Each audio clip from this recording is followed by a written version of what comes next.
Meu povo, escutem bem. Não é história inventada, não. É coisa que aconteceu de verdade comigo. E eu trago no peito até hoje como se fosse uma ferida aberta. Às vezes, a gente carrega tanto silêncio que acaba acreditando que não tem mais voz. Mas eu aprendi que contar é também se libertar. Meu nome é Dolores Martins. Tenho 74 anos. E moro em Araguari, no interior de Minas Gerais. Filha de lavradores, cresci entre roça, missa e a dureza de um tempo em que mulher tinha que baixar a cabeça para tudo. Pro pai, pro marido, pro padre. Casei cedo com Joaquim, criei 3 filhos no braço e, como tantas mulheres, aprendi a engolir o que doía para não desmanchar a família. Mas foi numa tarde abafada, mexendo nos guardados da casa velha, que minha vida mudou de rumo. Achei uma caixa de sapatos escondida no fundo do armário, coberta de pó e lembranças. Dentro, cartas do padre da paróquia endereçadas à minha irmã Teresa. Palavras escritas com letra bonita, mas cheias de veneno escondido entre bênçãos e conselhos. Foi quando percebi que toda aquela fé que a gente ergueu em torno dele era fachada, mentira bem arrumada. E eu pergunto a vocês, já sentiram o coração despencar no peito como se descobrissem que tudo em que acreditavam não passava de engano? Pois foi assim que começou a minha luta. A vida da gente é feita de histórias, não é verdade? Algumas a gente conta no café da tarde, com bolo de fubá e risada frouxa. Outras, a gente esconde tão fundo na alma que esquece até que existem, feito um objeto perdido no fundo de um baú. A minha, a história que mudou tudo, estava guardada numa simples caixa de sapatos. E antes que eu abra essa caixa para vocês, se ajeitem por aí, se inscrevam neste nosso canto, porque o que vem a seguir é o tipo de verdade que, uma vez revelada, racha o chão que a gente pisa. A minha história começou no dia em que o silêncio de uma vida inteira se tornou um grito. Parte 1. A caixa de sapatos. Foi numa tarde de terça-feira, daquelas que o mormaço de Araguari parece entrar pelos poros e amolecer os ossos. O ar cheirava a terra quente e a promessa de chuva que nunca chegava. Eu estava no antigo quarto de minha mãe, um cômodo que o tempo havia transformado num santuário de poeira e saudade. O sol entrava em frestas finas pela veneziana de madeira, desenhando listras douradas sobre os móveis escuros e parados, testemunhas mudas de uma vida que já se foi. O guarda-roupa de embuia, imponente e austero, rangia como um velho se queixando sempre que eu abria suas portas. O cheiro de naftalina e madeira antiga era o perfume da minha infância. Minha intenção era apenas organizar, doar umas roupas, jogar fora o que a traça já tinha comido, abrir espaço. Aos 74 anos, a gente começa a sentir a necessidade de aliviar o peso das coisas, tanto as de dentro quanto as de fora. Foi no fundo do maleiro, atrás de uma pilha de colchas de fuxico que minha avó fez, que meus dedos tocaram algo duro e retangular. Uma caixa de sapatos da marca Vulcabras, antiga, com as bordas gastas e amarrada com um barbante desbotado. Não era minha, nem da minha mãe. O coração deu um solavanco surdo, um pressentimento que gela a espinha. Puxei a caixa com cuidado, a poeira levantando numa nuvem fina que me fez tossir. Sentei-me na beirada da cama de colchão de palha, o som do meu peso fazendo a estrutura de ferro gemer. O nó do barbante estava apertado, seco, como se não fosse desatado há 50, talvez 60 anos. Minhas mãos, enrugadas e manchadas pelo sol da roça, tremiam um pouco enquanto eu o desfazia. A tampa cedeu com um suspiro de papelão velho. Dentro, não havia sapatos. Havia cartas, dezenas delas, amarradas em pequenos maços com fitas de cetim que um dia foram cor-de-rosa e agora eram de um bege melancólico. O papel estava amarelado, quebradiço nas bordas. A caligrafia era elegante, inclinada, feita com uma caneta tinteiro de tinta azul, agora quase preta. E o destinatário, escrito em todas elas, fez meu sangue gelar, para minha doce Teresa. Teresa, minha irmã, minha única irmã, 4 anos mais nova. A que nunca casou, a que vivia conosco, silenciosa como uma sombra, dedicada à igreja com um fervor que sempre me pareceu mais penitência do que fé. O remetente não estava explícito no envelope, mas eu não precisei ler mais do que a primeira linha da primeira carta para saber. Aquela assinatura, aquele floreio no final do nome, eu ouvia todos os domingos no mural de avisos da paróquia. Seu devoto servo em Cristo, Padre Antônio. Padre Antônio, o pilar de nossa comunidade, o homem que batizou meus filhos, que deu a extrema unção a meu pai, que era recebido em nossa casa com café fresco e a melhor fatia de broa, o guia espiritual de Teresa. Minhas mãos tremiam tanto que a carta quase caiu. O ar no quarto pareceu engrossar, ficar pesado, difícil de respirar. Li um trecho, depois outro, pulando de uma carta para outra, o horror crescendo em meu peito como uma maré escura. Minha querida ovelhinha, rezo para que estas palavras encontrem seu coração em paz, mas a paz que desejo para ti não é a deste mundo, e sim a paz que só pode ser encontrada na nossa comunhão secreta, abençoada por Deus, que compreende os mistérios da alma. Não comente sobre nossos encontros com ninguém, minha filha. A inveja dos mundanos pode macular o que é puro e sagrado. Nosso elo é espiritual, e eles não entenderiam. Guarde nosso segredo como se guarda uma relíquia. Sua hesitação me entristece, Teresa. Lembre-se que a obediência a seu guia espiritual é obediência a Deus. Duvidar de mim é duvidar da vontade do Senhor, que nos uniu neste caminho de fé tão particular. Não eram cartas de um padre para uma paroquiana. Eram cartas de um predador. Palavras de desejo disfarçadas em bênçãos. Manipulação vestida de teologia. Ameaças veladas sob o manto da autoridade divina. A pureza de que ele falava era suja. O segredo sagrado era um veneno que minha irmã vinha bebendo em silêncio por toda a vida. Ali, sentada naquela cama velha, com o cheiro de mofo e segredos no ar, eu entendi a melancolia crônica nos olhos de Teresa.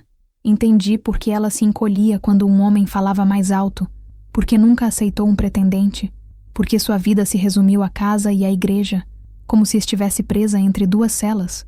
O som do portão da frente rangendo me tirou do transe. Era ela, voltando da missa das 6. Guardei as cartas de volta na caixa com uma urgência desesperada, o coração martelando contra as costelas. Empurrei-a de volta para o fundo do maleiro, atrás das colchas, como se fosse uma bomba relógio. Naquela tarde, a verdade que todos veneravam no altar não era apenas uma farsa, era um crime. E eu, Dolores Martins, uma senhora de 74 anos que sempre viveu para servir e para calar, senti uma chama se acender dentro de mim. Uma chama que não era de fé, mas de fúria. E eu sabia, com uma certeza que nunca antes sentira na vida, que aquela chama não ia se apagar. Parte 2. O retrato de uma juventude. Para entender o peso daquelas cartas, é preciso voltar no tempo. Voltar para Araguari dos anos 50 e 60, uma cidadezinha aninhada no Triângulo Mineiro, onde a poeira das ruas de terra era vermelha como o urucum e a vida era regida pelo sino da igreja e pelo apito do trem da Modiana. Meu nome é Dolores Martins. Nasci e me criei numa casa simples, de paredes de adobe e chão de cimento queimado, no fim da Rua da Matriz. Meu pai, seu Firmino, era um homem de poucas palavras e mãos calejadas pela enxada. Tinha um olhar severo que escondia um coração justo, mas cansado. Minha mãe, Dona Aparecida, era a personificação da devoção. Sua vida era uma ladainha sem fim, costurada entre a cozinha, a horta e os bancos da paróquia de Nossa Senhora de Fátima. Ela nos ensinou que o temor a Deus era o princípio de toda a sabedoria e que a palavra de um padre era a palavra do próprio Cristo na terra. Eu era a mais velha, pragmática, pé no chão. Desde cedo, entendi que meu destino era o casamento, os filhos, a lida. Era o que se esperava de uma moça direita. E eu fui. Casei-me aos 18 anos com Joaquim, um homem bom, mas bruto como a casca de um pequi. Nossa vida foi de trabalho árduo na pequena roça que herdamos, plantando milho e feijão, criando galinhas e 3 filhos. Teresa era diferente. 4 anos mais nova, parecia feita de um material mais delicado. Tinha cabelos castanhos claros, quase loiros de sol, e olhos grandes e assustados, da cor de mel. Era sonhadora, quieta, e possuía uma beleza frágil que atraía olhares. Enquanto eu aprendia a cozinhar e a costurar, ela se encantava com as histórias dos santos, com o latim incompreensível da missa, com o cheiro de incenso e velas queimando. Mamãe via nela a semente de uma vocação, talvez uma freira, uma beata. Papai se preocupava, dizia que ela era muito avoada, que precisava aprender a se defender do mundo. Foi nessa época que Padre Antônio chegou à nossa paróquia. Ele não era como o padre velhinho que o antecedeu. Era jovem, na casa dos 30 e poucos anos, alto, com um sorriso fácil e olhos de um azul tão claro que pareciam perfurar a gente. Falava com uma eloquência que hipnotizava. Seus sermões não eram sobre fogo e enxofre, mas sobre amor, perdão e a beleza da alma. A cidade inteira se apaixonou por ele. As mulheres suspiravam, os homens o respeitavam. Ele parecia moderno. Organizava quermesses, formou um coral de jovens, visitava os doentes. E ele notou Teresa. Lembro-me do dia em que ele foi à nossa casa pela primeira vez, para a bênção anual. Eu já estava casada, mas tinha vindo visitar meus pais. Ele sentou-se na nossa sala modesta, tomou o café que mamãe serviu com as mãos trêmulas de emoção, e seus olhos não deixaram minha irmã. Teresa, então com seus 16 anos, estava sentada num canto, tímida, mal erguendo o rosto. Esta jovem tem uma luz especial, disse ele com aquela voz aveludada. Uma alma pura, sedenta de Deus. É preciso cuidar bem de um lírio tão raro para que o mundo não o machuque. Minha mãe quase chorou de orgulho. Meu pai apenas acenou com a cabeça, desconfiado por natureza, mas rendido à autoridade da batina. A partir daquele dia, Padre Antônio se tornou uma presença constante. Ele convidou Teresa para ajudar na catequese, para cuidar das flores do altar, para ser a leitora oficial das epístolas. Dizia que ela tinha uma vocação especial para o serviço, e Teresa floresceu sob sua atenção. Seus olhos ganharam um brilho. Sua timidez deu lugar a uma confiança serena. Ela falava dele como se falasse de um anjo enviado à terra. O padre disse que eu tenho uma sensibilidade que poucas pessoas têm. Ela me contava, animada. Ele me entende, Dolores. Ele entende a minha alma. Eu, atolada em fraldas e na preocupação com a próxima colheita, ficava feliz por ela. Parecia que minha irmãzinha tinha encontrado seu lugar no mundo. Um lugar seguro, protegido pelos muros da igreja e pelo cuidado de um homem santo. Lembro-me de Joaquim, meu marido, resmungando uma vez, depois de ver o padre conversando com Teresa na praça. A mão dele pousada no ombro dela por tempo demais. Não gosto desse padre perto da sua irmã, ele disse, a testa franzida. Deixa de ser herege, homem, respondi, quase ofendida. Ele é um santo. Está apenas guiando a menina. Joaquim deu de ombros e não tocou mais no assunto. Homens como ele não discutiam com a fé das mulheres. Hoje, o peso daquelas minhas palavras, da minha cegueira, me esmaga. Eu defendi o lobo que se vestia de pastor. Ajudei a trancar a porta do aprisco.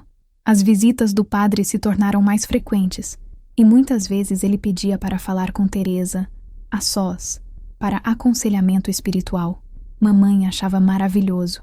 Um tratamento especial para sua filha especial. E Teresa, a cada conversa, parecia mais distante, mais imersa num mundo que só ela e o padre conheciam. Um mundo que, eu descobriria 60 anos depois, era um labirinto de solidão e medo, construído com palavras doces e intenções perversas. Parte 3. O peso da memória. Depois que Teresa chegou e se recolheu em seu quarto, como fazia todas as noites, eu não consegui dormir. A casa estava mergulhada no silêncio profundo da madrugada de cidade pequena, um silêncio que só era quebrado pelo zumbido de um pernilongo solitário e pelas batidas descompassadas do meu próprio coração. Fui até a cozinha, servi um copo d'água e fiquei olhando pela janela a escuridão do quintal. A lua, quase cheia, banhava as folhas da mangueira com uma luz prateada e fantasmagórica. As cartas. As palavras dançavam na minha cabeça, cruéis e pegajosas. Cada frase que eu li se repetia, ganhando novos e terríveis significados. Levantei-me e, pé ante pé, voltei ao quarto de minha mãe. Não acendi a luz. A claridade da lua que entrava pela janela era suficiente. Subi no banquinho, afastei as colchas e peguei a caixa novamente. Desta vez, levei-a para a cozinha.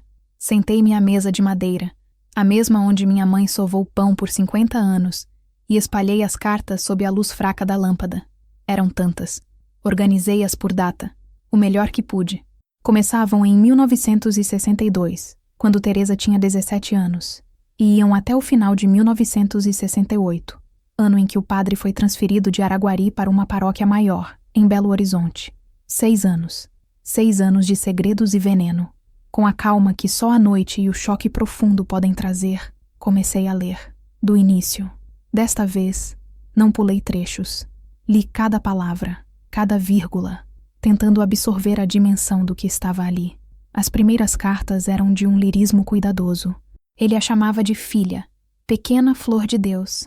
Elogiava sua devoção, sua voz na leitura, a delicadeza com que arrumava os jarros de flores no altar. Eram cheias de citações bíblicas, de passagens dos santos, tudo torcido para justificar a atenção especial que ele lhe dava. Ele criava um mundo exclusivo para os dois, um jardim secreto da fé, onde só eles podiam entrar. E então, comecei a notar as pequenas fissuras, as lembranças, fragmentos de memória que antes não faziam sentido, agora se encaixavam com uma precisão dolorosa. Lembrei-me de um domingo, depois da missa. Teresa estava radiante. Disse que o padre Antônio a havia convidado para ajudá-lo a catalogar os livros da biblioteca paroquial. É um trabalho de muita confiança, Dolores, ela disse, os olhos brilhando. Lembro que ela voltou para casa já no fim da tarde, mais pálida que o normal, e não quis jantar. Mamãe perguntou se ela estava doente. É só o cansaço, ela respondeu com a voz baixa. A poeira dos livros me deu dor de cabeça. Agora, eu lia uma carta datada daquela semana. O tempo que passamos juntos na biblioteca foi uma bênção. Senti a presença do Espírito Santo em nosso silêncio, em nossa proximidade. Não se assuste com a intensidade de seus sentimentos, minha filha. É Deus agindo em seu coração puro. Confie em mim. O que teria acontecido naquela biblioteca empoeirada? Que intensidade de sentimentos era aquela que a deixou pálida e sem fome? Outra memória me assaltou. Uma quermesse de São João. A praça estava cheia. O cheiro de quentão e pamonha no ar. Eu, já com meu primeiro filho no colo, vi Teresa conversando com um rapaz, o filho do farmacêutico, que a olhava com admiração. Eles riam. Uma cena normal, inocente. De repente, vi Padre Antônio se aproximar. Ele não disse nada, apenas ficou parado ali, com seu sorriso sereno. E o rapaz se desculpou e foi embora, intimidado. O sorriso de Teresa murchou. O padre pousou a mão em seu braço e disse algo em seu ouvido. Ela apenas assentiu, os olhos baixos. Naquela noite, ela me disse que o rapaz era mundano demais, que não entendia as coisas do espírito. Achei estranho, mas não questionei. Era a influência do padre, pensei, guiando-a para um caminho de maior devoção. Agora, uma carta daquela mesma época me dava a resposta. Teresa, minha ovelha, o lobo sempre se veste de cordeiro. Esses rapazes que a cercam só enxergam seu corpo, um invólucro de pecado. Eles não veem sua alma, a joia que me foi confiada para polir. Afaste-se deles. Sua atenção deve ser toda para Deus e para quem o representa em sua vida. Qualquer desvio é uma traição à nossa sagrada missão. Ele a estava isolando, construindo uma cerca invisível ao redor dela, feita de culpa, medo e uma devoção distorcida. Cada amigo, cada interesse, cada lampejo de uma vida normal era transformado por ele num pecado, numa ameaça ao elo especial deles. Olhei para a porta do quarto de minha irmã, fechada, silenciosa. A mulher que dormia ali, minha irmã de 70 anos, não era uma solteirona por opção ou por vocação.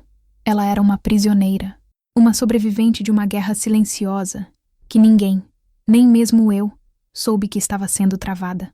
O peso daquelas memórias, agora reinterpretadas sob a luz cruel da verdade, era insuportável. Senti uma náusea. Não era apenas a maldade de um homem, era a cumplicidade de todos nós, a nossa fé cega, o nosso respeito inquestionável, a nossa incapacidade de enxergar o mal quando ele veste uma batina e fala com voz mansa. Amanheceu. Os primeiros galos cantaram no quintal do vizinho. Eu não tinha pregado o olho. Juntei as cartas, guardei-as na caixa e a escondi novamente, mas sabia que era inútil. O segredo não estava mais na caixa. Estava dentro de mim, queimando, exigindo uma atitude. E eu, que sempre fui uma mulher de rotinas, de gestos previsíveis, não fazia a menor ideia do que fazer a seguir. A única certeza que eu tinha era que o silêncio não era mais uma opção. Parte 4. A anatomia da manipulação. Os dias que se seguiram foram os mais longos da minha vida. Eu me movia pela casa como uma autômata, fazendo as mesmas tarefas de sempre. Coar o café, varrer o quintal, preparar o almoço, mas minha mente estava em outro lugar. Estava trancada naquele quarto empoeirado, com as cartas espalhadas sobre a mesa. A presença de Teresa, antes tão familiar e reconfortante, agora me causava uma angústia profunda.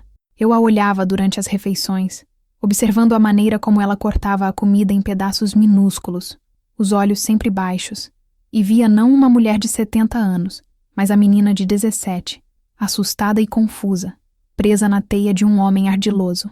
Eu precisava entender. Precisava dissecar a estratégia dele, a anatomia daquela manipulação cruel. À noite, quando a casa se aquietava, eu voltava para a minha vigília na cozinha. Lia as cartas de novo, não mais com o choque inicial, mas com o olhar frio de quem procura por um padrão, por uma lógica na perversidade. E o padrão estava lá, claro como o dia. Tudo começava com a exclusividade. Ele a fez acreditar que ela era especial, única, escolhida por Deus para uma compreensão mais profunda da fé. Nem mesmo sua mãe, com toda a sua devoção, poderia entender a profundidade do que compartilhamos. Ele escreveu numa carta: "Nosso diálogo é com os anjos, não com os homens." Ele a separou da família, dos amigos, criando um culto de 2 pessoas onde ele era o Deus, e ela, a única devota. Depois, vinha o isolamento. Como eu já havia percebido, ele sistematicamente minava qualquer relação que ela tentasse construir. O filho do farmacêutico foi só o começo. Ele criticava suas amigas da escola, chamando-as de frívolas. Desencorajava visitas aparentes, dizendo que o tempo dela era precioso demais para ser gasto com conversas mundanas. A igreja e o serviço a ele se tornaram o único universo permitido.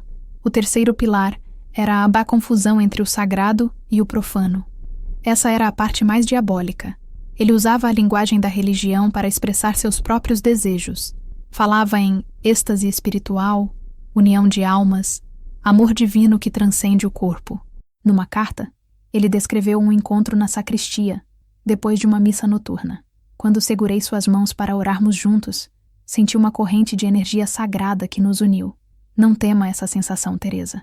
É a prova de que nossas almas foram feitas para se tocarem. É uma forma de oração que poucos privilegiados conhecem. Ele pegava o que havia de mais puro na fé dela, a busca por Deus, e o torcia, transformando-o num canal para a sua própria lascívia. Não havia agressão física descrita nas cartas, mas a violência daquela profanação era talvez ainda pior. Ele estava violando a alma dela. Em seguida, vinha a culpa. Sempre que Teresa demonstrava qualquer sinal de dúvida ou desconforto, ele a manipulava para que se sentisse culpada. Sua relutância em me encontrar na casa paroquial ontem à noite feriu meu coração. Não como homem, mas como seu pastor. Você está permitindo que o medo, uma ferramenta do demônio, se interponha entre você e seu caminho de santidade. Reze, minha filha. Peça perdão a Deus por sua falta de fé em seu servo. Ele invertia os papéis. O predador se tornava a vítima, e a vítima a pecadora. E por fim, o segredo. O segredo era a argamassa que mantinha toda a estrutura de pé. O que é nosso é nosso. É um tesouro que o mundo não merece e não compreenderia. Jure-me diante do sacrário que seus lábios jamais revelarão o que se passa em seu coração e em nossas conversas. O silêncio é o selo de nossa devoção. Ele a fez cúmplice de seu próprio cativeiro, transformando o silêncio em uma virtude, um ato de fé. E ela, uma menina criada para obedecer e venerar a figura do padre, obedeceu, por quase 60 anos. Conforme eu lia, o ódio que eu sentia por aquele homem se transformava em algo mais complexo. Era nojo, era repulsa, mas era também um espanto quase clínico diante da sua inteligência maligna. Ele não deixou impressões digitais, não quebrou nenhuma porta. Ele usou as chaves que nós mesmos lhe demos, a chave da fé, da confiança, do respeito cego à autoridade. E com essas chaves, ele arrombou a vida da minha irmã e roubou seu futuro. Numa noite, enquanto eu lia uma das últimas cartas, escrita pouco antes de ele ser transferido, encontrei um trecho que me gelou até a alma. Teresa, aparentemente, tinha demonstrado um desejo de ir embora, talvez de se juntar a mim e Joaquim em nossa fazenda por um tempo. A resposta dele foi rápida e brutal. Ir embora? E abandonar sua missão? Abandonar a mim? Teresa, você não entende. Nossa ligação não é algo que se possa romper com a distância. Você me pertence. Não no sentido mundano, mas no sentido espiritual. Sua alma está ligada à minha. Tentar fugir disso seria como tentar fugir de Deus. Você se perderia nas trevas. Estaria condenada. Condenada. Foi essa a palavra que ele usou. A palavra final. A tranca da cela. Fechei a carta com as mãos trêmulas. O plano dele estava claro. Ele a quebrou em pedaços. E depois a convenceu de que ele era o único que poderia mantê-la inteira. E quando ele foi embora, deixou para trás uma mulher em ruínas, com tanto medo de se perder nas trevas, que ela preferiu viver para sempre na sombra da igreja que ele representava, esperando por uma salvação que nunca chegaria, porque o seu salvador era o seu próprio carcereiro. Naquela noite, eu não senti apenas raiva. Senti um desamparo imenso. Como se luta contra um fantasma. Como se expõe um crime que não tem nome, que não deixou marcas visíveis, apenas uma vida inteira de tristeza silenciosa. Eu tinha as provas em minhas mãos, mas a quem eu poderia mostrá-las? Quem acreditaria em mim, uma velha, contra a memória imaculada de um santo homem de Deus? Parte 5. A conversa na varanda. Eu sabia que precisava falar com Teresa. Adiar aquela conversa era como adiar a extração de um dente podre. A dor só aumentava. Mas como começar? Como abrir uma ferida que estava fechada há quase 60 anos sem matá-la de dor ou de vergonha? Escolhi um fim de tarde. Estávamos as duas na varanda da frente, sentadas em cadeiras de balanço de vime, como fazíamos quase todos os dias. O sol se punha atrás dos coqueiros da praça, pintando o céu de laranja e rosa. O cheiro de jasmim do pé que trepava pelo pilar da varanda era doce e forte. Era um cenário de paz, uma paz que eu estava prestes a quebrar. Teresa balançava devagar, os olhos fixos num ponto qualquer da rua. O seu silêncio tinha uma qualidade diferente dos outros. Era um silêncio denso, habitado. Eu sempre pensei que fosse apenas o seu jeito, sua natureza introvertida. Agora, eu via que era o silêncio de quem tem uma conversa interminável dentro da cabeça. Teresa, comecei, a voz um pouco mais rouca que o normal. Você se lembra do Padre Antônio? O balanço da cadeira dela parou abruptamente. Foi um movimento quase imperceptível, mas para mim foi como um grito. Ela não se virou para me olhar. Continuou encarando a rua, mas seus ombros ficaram tensos. Claro que lembro, Dolores. Ela respondeu, a voz cuidadosamente neutra. Como ia esquecer? Ele foi um grande homem. Ajudou tanta gente. Ajudou você? Perguntei, tentando manter a voz calma, sem acusação. Ele te ajudou muito? Ela demorou a responder. O silêncio se esticou entre nós, pesado e incômodo. Ele foi meu guia, disse ela por fim. As palavras pareciam ensaiadas, ditas para si mesma 1 milhão de vezes. Ele me ensinou o caminho de Deus.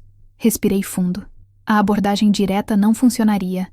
Ela estava entrincheirada atrás de muros que levou uma vida inteira para construir. Tentei de outra forma. Eu estava arrumando as coisas de mamãe outro dia. Comecei, a voz saindo quase como um sussurro. No guarda-roupa antigo, encontrei umas coisas. Senti o olhar dela em mim, rápido, assustado, antes de voltar para a rua. Ela sabia. Meu Deus, ela sabia do que eu estava falando. O corpo dela enrijeceu completamente. Coisas velhas, ela disse, com uma ponta de desespero na voz. Coisas que a gente deve deixar quietas. O passado não se mexe, Dolores. Traz poeira, traz doença. Às vezes o passado não morre, Teresa. Insisti com suavidade. Às vezes ele fica doente dentro da gente. E se a gente não puser para fora, ele nos apodrece por dentro. Ela se levantou de repente, a cadeira de vime rangendo em protesto. Suas mãos pequenas estavam fechadas em punhos ao lado do corpo. Eu não sei do que você está falando, disse ela, a voz trêmula de uma raiva que era puro medo. Você está ficando velha, Dolores. Está inventando coisas. Deixe a memória do padre em paz. Deixe a memória de mamãe em paz. Me deixe em paz! Ela se virou e entrou em casa, batendo a porta de tela atrás de si. O som ecoou na varanda silenciosa. Fiquei ali, sozinha, enquanto a última luz do dia se extinguia. O fracasso daquela conversa pesava em meu peito. Eu tinha tentado abrir uma porta, e ela a tinha trancado com mais força. Percebi então a profundidade do domínio que ele ainda exercia sobre ela. Mesmo depois de tantos anos, talvez até depois de morto, a voz dele ainda ecoava em sua cabeça, ordenando o silêncio, ameaçando-a com a condenação. Ele não a tinha apenas manipulado, ele a tinha programado. Falar sobre o assunto não era apenas doloroso para ela. Era, em sua mente, um pecado. Uma traição à sagrada missão. que ele havia inventado para aprisioná-la. Encostei a cabeça no espaldar da cadeira, sentindo-me exausta. A fúria que me impulsionava deu lugar a uma tristeza imensa. Minha luta não era apenas contra a memória de um homem, era contra o fantasma que ele havia instalado na alma da minha irmã. E como se expulsa um fantasma que a própria vítima insiste em proteger, eu estava sozinha nisso.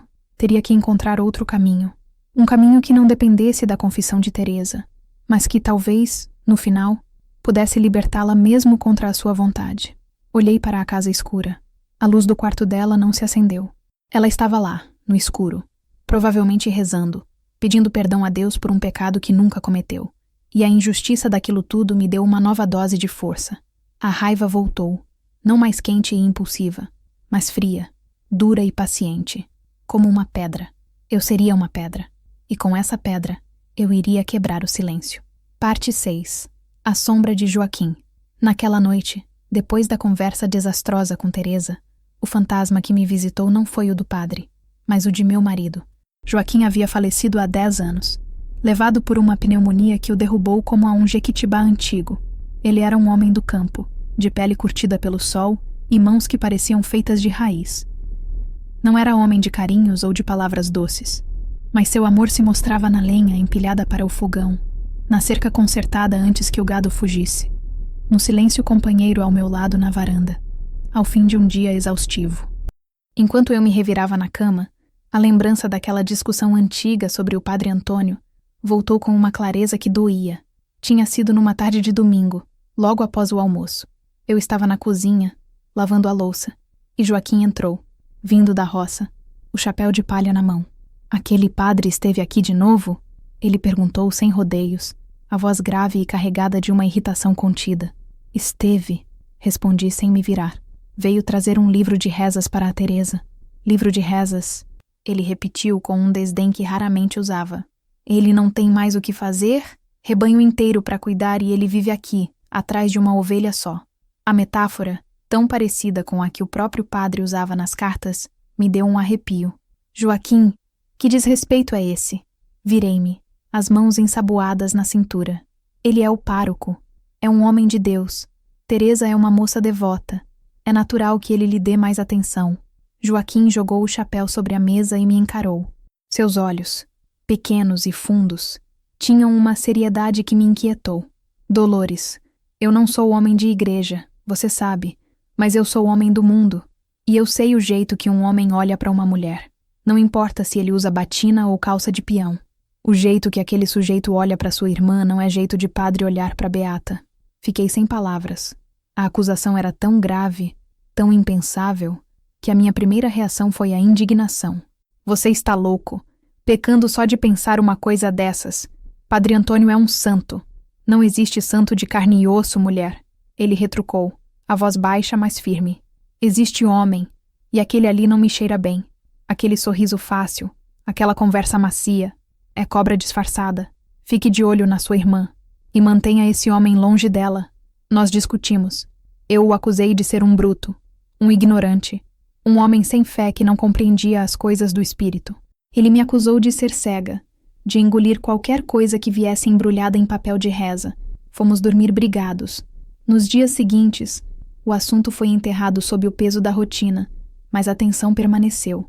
Joaquim ficava carrancudo sempre que o padre aparecia, e eu, para provocá-lo e para reafirmar minha própria fé cega, o tratava com ainda mais deferência. Agora, deitada no escuro, o arrependimento era uma brasa em meu peito. Joaquim tinha visto. Ele não tinha provas, não tinha cartas, mas a sua intuição de homem simples, sua sabedoria que não vinha dos livros, mas da observação da vida, tinha enxergado através da farsa. Ele viu o lobo, enquanto eu só via o pastor. Por que eu não o ouvi? Por orgulho? Por medo de questionar a autoridade máxima de nossa pequena cidade? Ou foi porque admitir que ele estava certo significaria admitir que o mundo não era o lugar seguro e ordenado que a religião me prometia? Que o mal podia estar onde menos se esperava, no lugar mais sagrado de todos? Levantei-me e fui até a sala. Na estante, ao lado das fotos dos filhos e netos, havia um retrato antigo de Joaquim. Ele no dia do nosso casamento. Sério, desconfortável no terno apertado. Peguei o porta-retrato. O vidro estava frio em minhas mãos. Você estava certo, meu velho. Sussurrei para a foto. Você estava certo o tempo todo. E eu não te escutei. Me perdoa. Uma lágrima teimosa escorreu pelo meu rosto. Não era apenas por Joaquim, ou por Teresa. Era por mim, pela minha própria cumplicidade. Eu não era apenas uma espectadora ignorante. Eu fui uma defensora do algoz da minha irmã. Minha fé cega ajudou a construir a cela dela. Essa percepção foi devastadora, mas também libertadora. A culpa, que antes me paralisava, agora se transformava em combustível. Eu devia isso a Joaquim, devia isso a Teresa, e devia isso a mim mesma. Eu precisava consertar o que ajudei a quebrar. Coloquei o retrato de volta no lugar. Minha missão tinha ganhado um novo propósito. Não era mais apenas sobre expor um criminoso. Era sobre honrar a verdade que meu marido tinha visto e que eu, por tanto tempo, me recusei a enxergar. Era uma dívida com o passado, e eu estava determinada a pagá-la, custasse o que custasse. A sombra de Joaquim não era mais uma acusação, era uma bênção, um guia. Ele não estava mais aqui para me ajudar, mas sua sabedoria rude e honesta estava, e pela primeira vez eu me senti um pouco menos sozinha naquela batalha.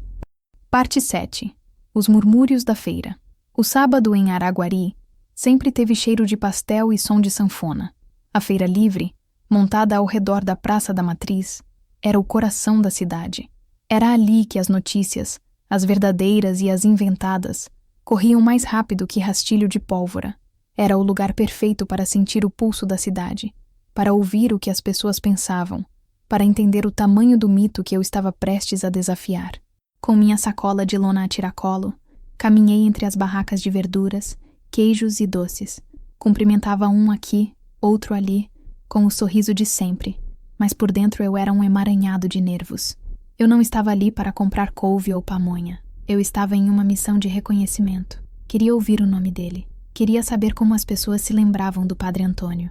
Não demorou muito. Parei perto da barraca de Dona Elvira, a rainha do biscoito de queijo, onde um grupo de senhoras da minha idade trocava confidências entre um gole de garapa e outro. Fingi examinar um pote de doce de leite, apurando os ouvidos. E o padre novo, o tal do Rogério, é um bom moço, mas não tem o carisma do Padre Antônio. Que Deus o tenha, dizia Dona Dalva, uma viúva cujas janelas davam para a lateral da igreja. Ah, aquele sim, era um santo homem. A voz dele no sermão parecia música. A gente saía da missa flutuando. Verdade, concordou outra, Dona Inês. Nunca mais tivemos um padre como ele. Tão atencioso, visitava os doentes, lembrava o nome de todo mundo. Era um anjo na terra. Senti meu estômago revirar. Anjo, santo. A ladainha era a mesma. A memória dele era um monumento de mármore na mente daquelas pessoas. Intocável, imaculado. Como eu poderia jogar pedras em tal monumento sem que os estilhaços me atingissem, me cortassem, me taxassem de louca, de herege? Continuei minha caminhada, o coração pesado. A tarefa parecia ainda mais impossível. Eu estava lutando contra a memória coletiva de uma cidade inteira. Parei na barraca de peixes do Zé Pescador para comprar um pouco de tilápia para o almoço. Enquanto ele embrulhava o peixe em folhas de jornal, uma senhora mais velha que eu, uma que eu conhecia apenas de vista, se aproximou. Chamavam-na de Zilda. Era uma mulher reclusa, que vivia numa casinha nos fundos da linha do trem, e que as pessoas diziam ser meio esquisita. Ela tinha olhos muito vivos e penetrantes. "Bom dia, Dolores", disse ela, a voz surpreendentemente firme. "Bom dia, Zilda", respondi, um pouco surpresa por ela ter se dirigido a mim. Ela olhou para a igreja, cuja torre se erguia imponente sobre a feira, e depois para mim. "As pessoas gostam de santos, não é?", disse ela, quase num sussurro. "É mais fácil acreditar em santos de gesso do que em homens de verdade. Homens de verdade são cheios de podridão." Fiquei sem ar. As palavras dela foram como uma pedrada na vidraça do meu silêncio. Olhei para ela, tentando decifrar seu rosto enrugado. Haveria ali uma aliada? Ou era apenas o delírio de uma velha solitária? "Não sei do que está falando, Zilda." Menti, pegando meu peixe e pagando ao Zé. Zilda deu um sorriso sem dentes. Um sorriso que era ao mesmo tempo triste e sábio. "Sabe sim", disse ela. "Seus olhos estão gritando o que sua boca não tem coragem de dizer. Tome cuidado, Dolores. Quando a gente mexe com os santos dos outros, eles costumam nos queimar na fogueira." Ela se virou e se afastou, mancando um pouco, e desapareceu na multidão. Fiquei parada, o pacote de peixe na mão, o coração batendo forte. As palavras dela ecoavam em minha mente. Seus olhos estão gritando. Será que meu tormento era tão visível assim? E a advertência dela, nos queimar na fogueira, era exatamente o que eu temia.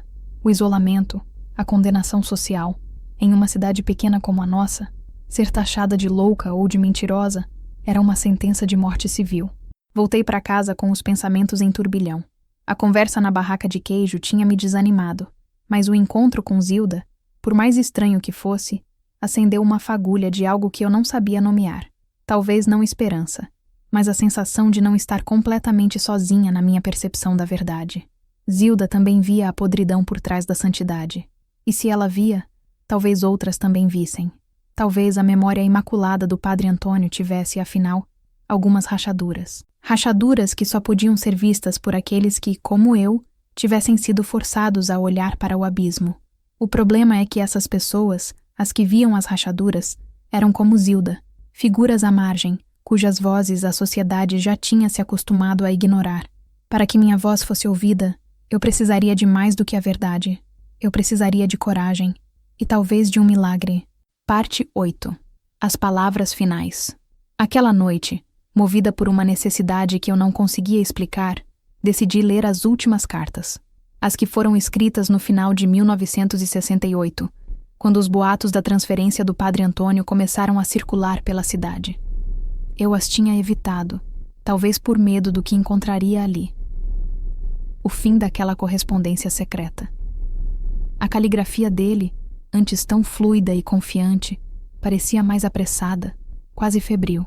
O tom paternalista e pseudo-religioso deu lugar a algo mais cru, mais desesperado.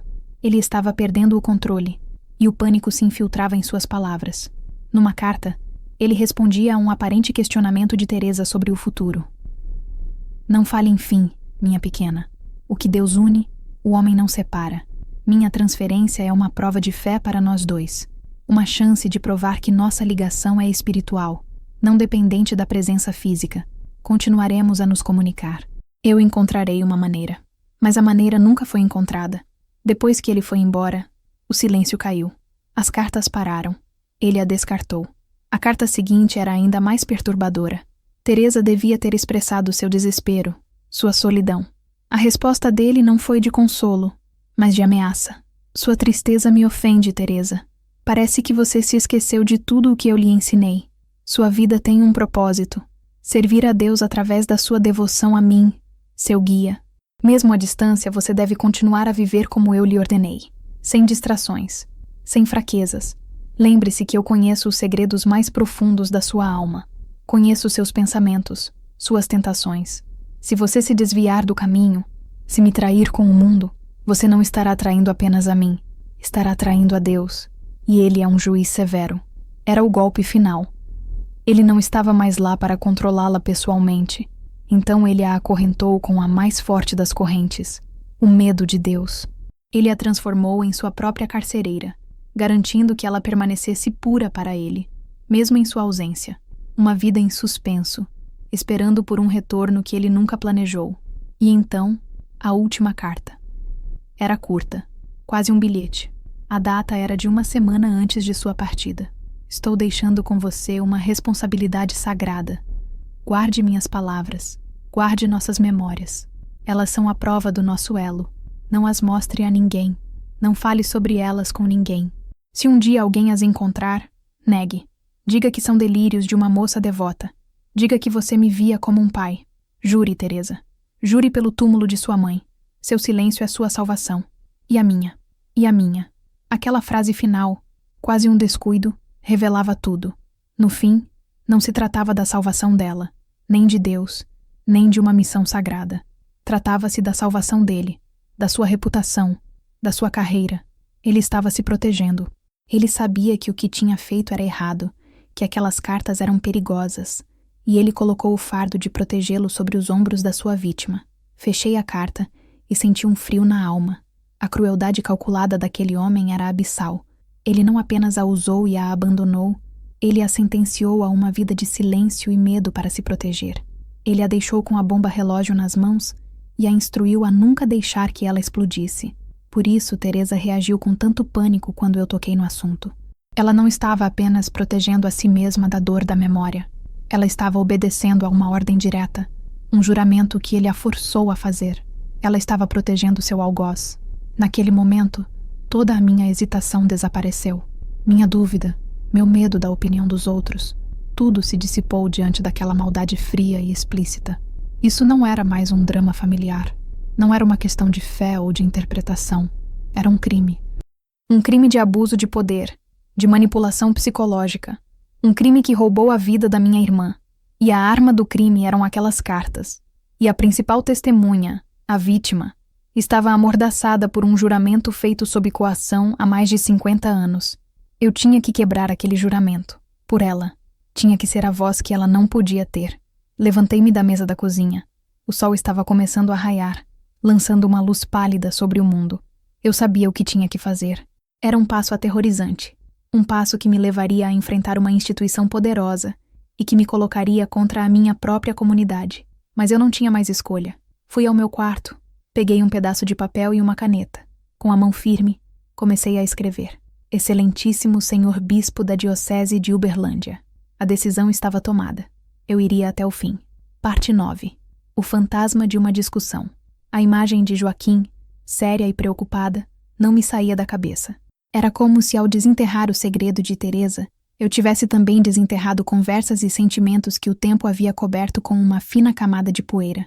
A memória da nossa briga era a mais nítida, mas havia outras. Pequenos momentos, frases soltas, olhares que na época eu ignorei, mas que agora retornavam com a força de uma revelação. Lembro-me de uma vez.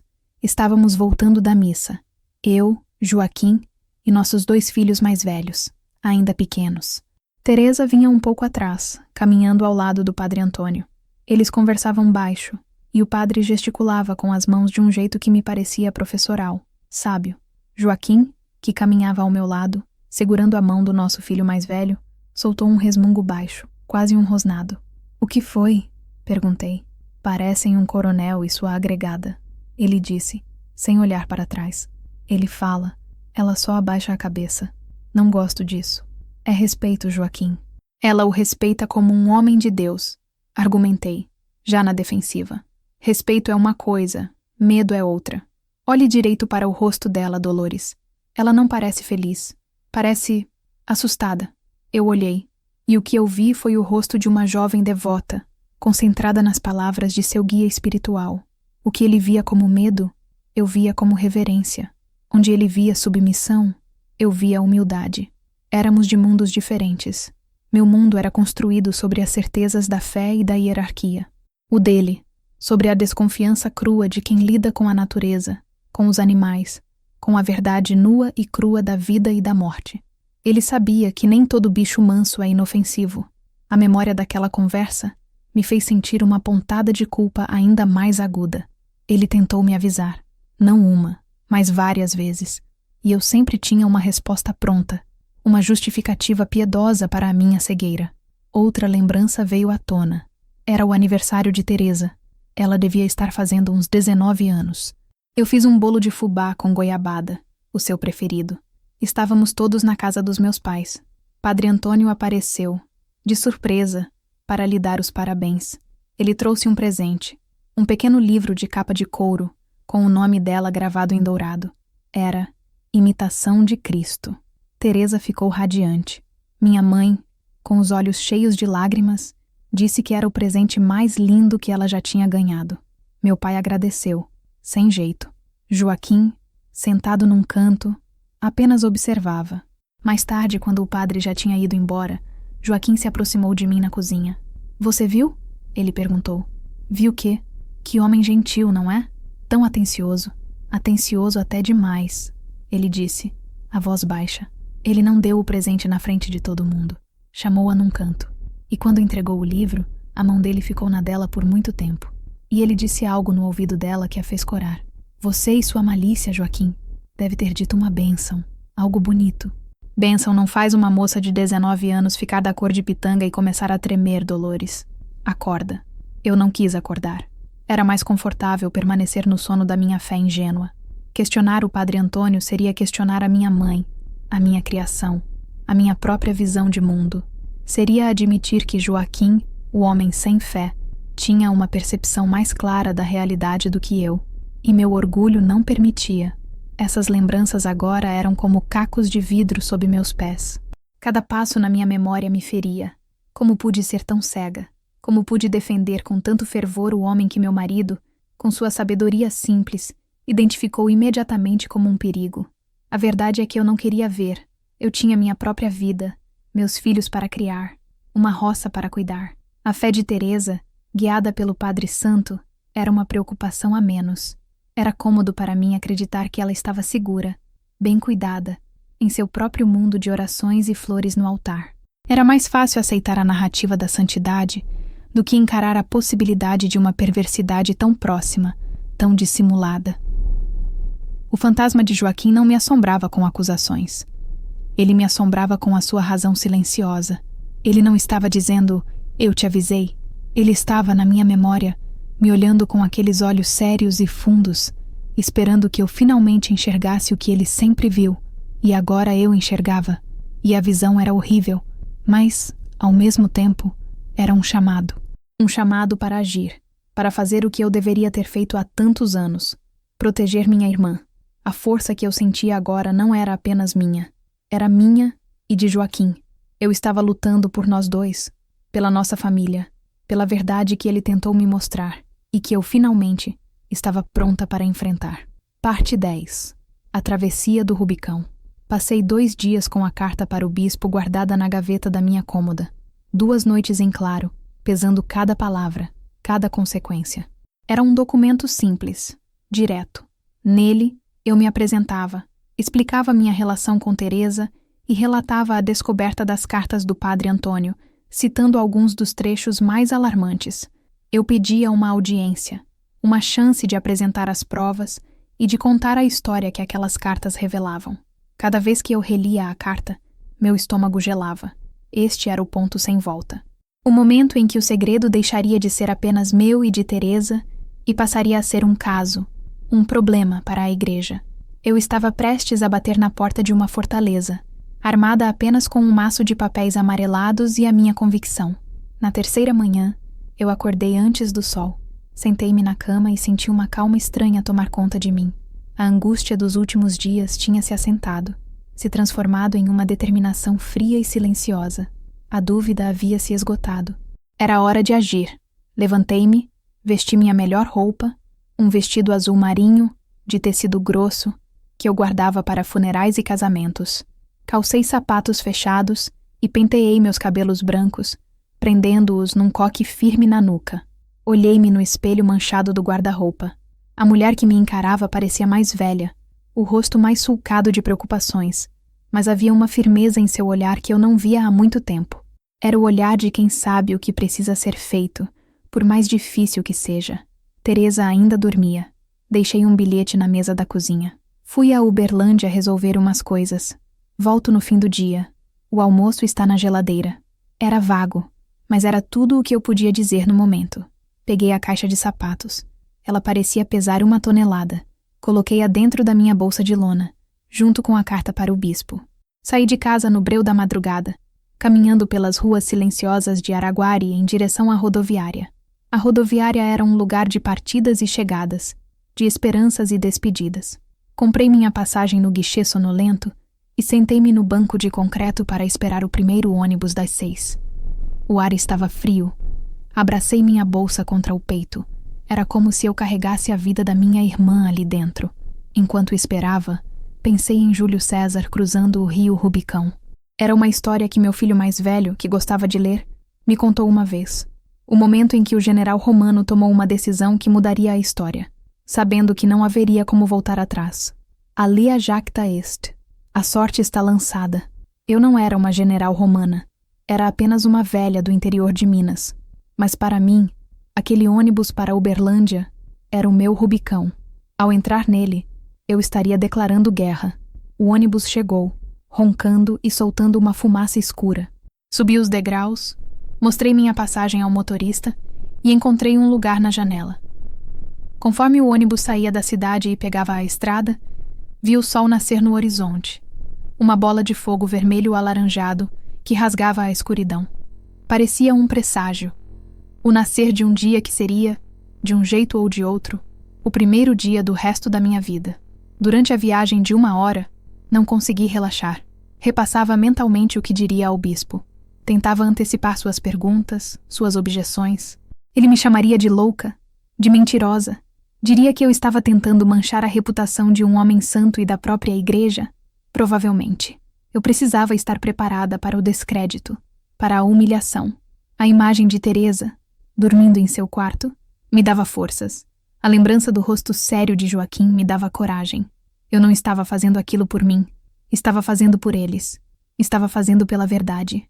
Quando o ônibus finalmente entrou em Uberlândia, uma cidade grande e barulhenta que sempre me deixou um pouco intimidada, meu coração batia acelerado. O barulho do trânsito, a altura dos prédios, a pressa das pessoas, tudo parecia hostil, indiferente ao meu drama pessoal. Desci na rodoviária e peguei um táxi. Dei ao motorista o endereço da Cúria Diocesana. O prédio era grande, imponente, com paredes brancas e janelas altas.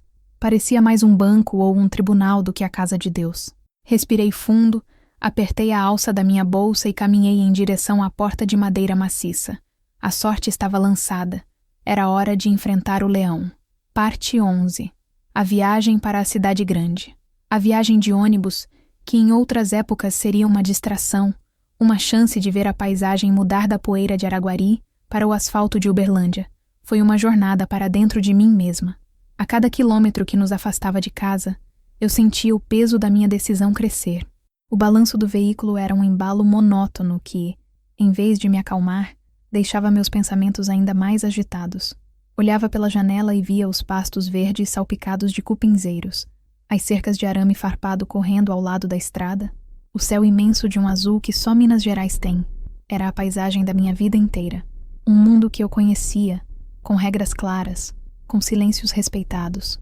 E eu estava a caminho de quebrar uma das regras mais fundamentais desse mundo, a de não questionar a autoridade da igreja. Pensei nos meus filhos. O que eles diriam? João, o mais velho, um homem prático como o pai, provavelmente me chamaria de imprudente. Mãe, a senhora vai mexer num vespeiro. Esse pessoal é poderoso. Marta, minha filha do meio, que morava em São Paulo e era mais moderna, talvez me apoiasse, mas com ressalvas, preocupada com o estresse na minha idade. E Pedro, o caçula, o mais religioso dos 3, ficaria horrorizado. Me acusaria de blasfêmia, de estar sendo usada pelo demônio para atacar a Santa Madre Igreja. A simples ideia de contar a eles me enchia de pavor. Por enquanto, essa era uma batalha que eu teria que travar sozinha. Uberlândia surgiu no horizonte, um amontoado de prédios que arranhavam o céu. Para mim, que vivia a vida toda cercada por um horizonte baixo, onde a única coisa que subia alto era a torre da igreja, a cidade grande sempre foi um lugar de espanto e um certo desconforto.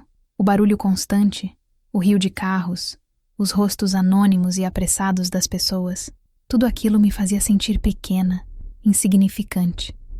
Uma formiga carregando uma folha muito maior que ela. Quando o táxi parou em frente à Cúria Diocesana, precisei de um momento para criar coragem de descer. O prédio era ainda mais intimidador de perto. Tinha uma arquitetura moderna, mais fria, com linhas retas e uma fachada de mármore que brilhava sob o sol da manhã. Não havia a acolhida de uma igreja de cidade pequena, com suas portas sempre abertas. Ali, as portas eram pesadas, fechadas, e havia um porteiro numa guarita. "Bom dia", eu disse ao porteiro, um homem de uniforme cinza e rosto impassível.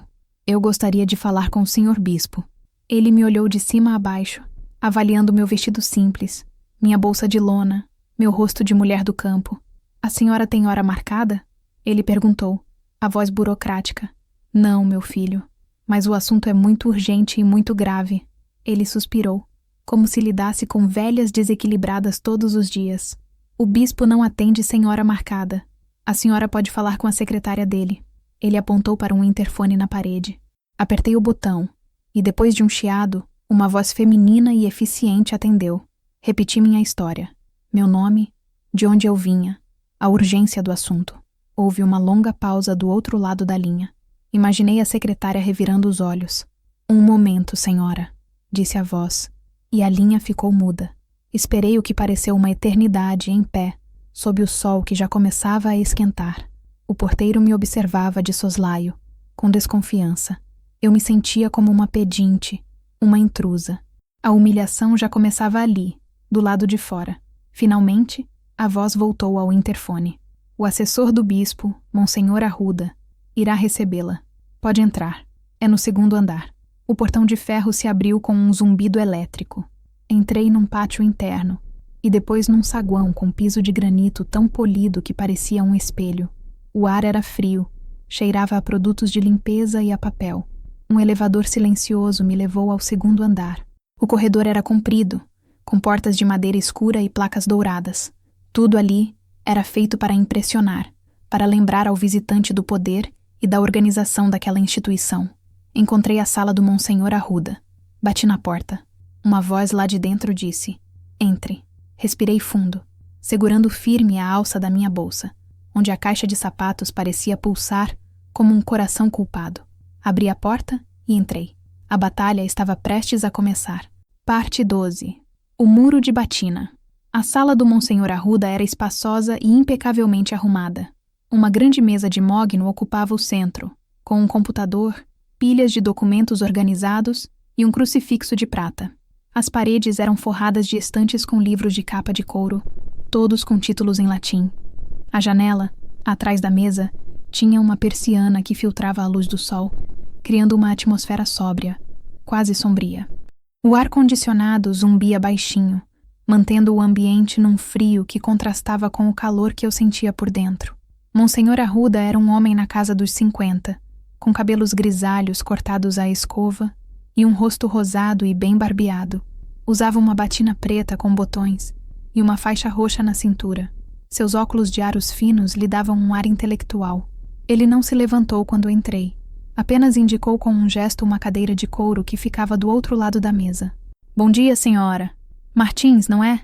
disse ele, consultando um papel. Sua voz era polida, mas desprovida de qualquer calor. "Dolores Martins. Bom dia, monsenhor." Sentei-me na beirada da cadeira, a bolsa no colo. A distância entre nós, criada pela mesa imensa, parecia um abismo. A secretária me disse que a senhora tem um assunto urgente. "Do que se trata?" Meu coração batia descontrolado. Tentei manter a voz firme, repetindo o discurso que ensaiei durante a viagem de ônibus. "Monsenhor, eu sou de Araguari, e o assunto diz respeito a um antigo padre de nossa paróquia, o padre Antônio Vilela." Ao ouvir o nome, notei uma mudança sutil em sua expressão, uma rigidez quase imperceptível. Padre Antônio faleceu há alguns anos, se não me engano. Um servo de Deus muito respeitado. O que há sobre ele? Eu encontrei... Comecei, a voz falhando um pouco. Respirei fundo. Eu encontrei umas cartas que ele escreveu para minha irmã, Teresa. Cartas que revelam um comportamento que não é adequado para um padre. Usei a palavra inadequado, por falta de uma melhor, uma que pudesse descrever o horror sem chocar de imediato. O monsenhor recostou-se na cadeira, cruzou os dedos sobre a mesa e me encarou por cima dos óculos. O olhar dele era frio, analítico. "Cartas, a senhora diz? E que tipo de comportamento inadequado essas cartas revelam?" "Abuso de poder, manipulação psicológica. Ele usou a fé da minha irmã, que era uma menina na época, para controlá-la, para isolá-la, para..." A voz me faltou. Abri a bolsa, peguei a caixa de sapatos e a coloquei sobre a mesa polida. "As cartas estão aqui. O senhor precisa ler." Ele olhou para a caixa de sapatos com um claro desprezo, como se fosse algo sujo. Não a tocou. "Senhora Martins", começou ele, num tom condescendente, como se estivesse falando com uma criança. "A senhora tem 74 anos, correto?" "Sim." "E essas cartas teriam sido escritas há quase 60 anos. A memória nos prega peças, a idade nos torna mais impressionáveis. A senhora tem certeza de que não está mal interpretando as palavras de um padre zeloso, que talvez tivesse um carinho paternal por sua irmã?" A raiva começou a subir pela minha garganta, quente como fel. "Monsenhor, eu sei ler, e o que está escrito aqui não é carinho paternal. É perversidade." "Perversidade é uma palavra muito forte", disse ele, a voz ainda calma, mas com um fio de aço. É uma acusação gravíssima contra um sacerdote de memória ilibada. A senhora tem noção das consequências do que está dizendo? Manchar a honra de um homem de Deus é um pecado mortal. Ele estava me ameaçando, com o inferno. A honra da minha irmã foi manchada por uma vida inteira. Retruquei, a voz subindo de tom. Ela nunca casou. Nunca teve uma vida. Viveu reclusa, com medo, por causa do que esse homem fez com a cabeça dela. O pecado é o que ele fez, não o que eu estou fazendo agora. Ele me deixou falar. Esperou que eu terminasse. O rosto impassível. Era como gritar contra um muro de batina. Entendo que a senhora esteja exaltada, disse ele, com uma calma irritante. Muitas vezes questões familiares mal resolvidas, ressentimentos antigos, procuram um alvo externo. Talvez a senhora devesse conversar com um psicólogo. A diocese pode até lhe recomendar um. Aquilo foi a gota d'água. Ele estava me chamando de louca, desacreditando de mim, da minha sanidade, sem sequer olhar para as provas que eu havia trazido. Eu não sou louca, disse levantando-me. Minhas pernas tremiam. As provas estão aí, nessa caixa. O senhor não vai nem ler? Não vejo necessidade, disse ele, finalmente demonstrando sua impaciência. A diocese não pode se envolver em dramas familiares baseados em cartas antigas de interpretação duvidosa. Se a senhora me dá licença, eu tenho muito trabalho a fazer. Ele se levantou, indicando que a audiência estava encerrada. Fiquei parada, incrédula. O muro não era apenas de indiferença. Era uma parede de proteção corporativa. Eles não queriam saber a verdade. A verdade era suja, era complicada, mancharia a instituição. Era mais fácil descartar a mim e a minha história. Peguei a caixa de sapatos da mesa. O papelão velho pareceu-me mais digno que todo o mogno e a prata daquela sala. O senhor não vai fazer nada, não é? Perguntei, a voz vazia de esperança. Vou rezar pela senhora e por sua irmã, disse ele, já se virando para a janela. Para que encontrem a paz e superem essas fantasias. Saí da sala sem dizer mais nada.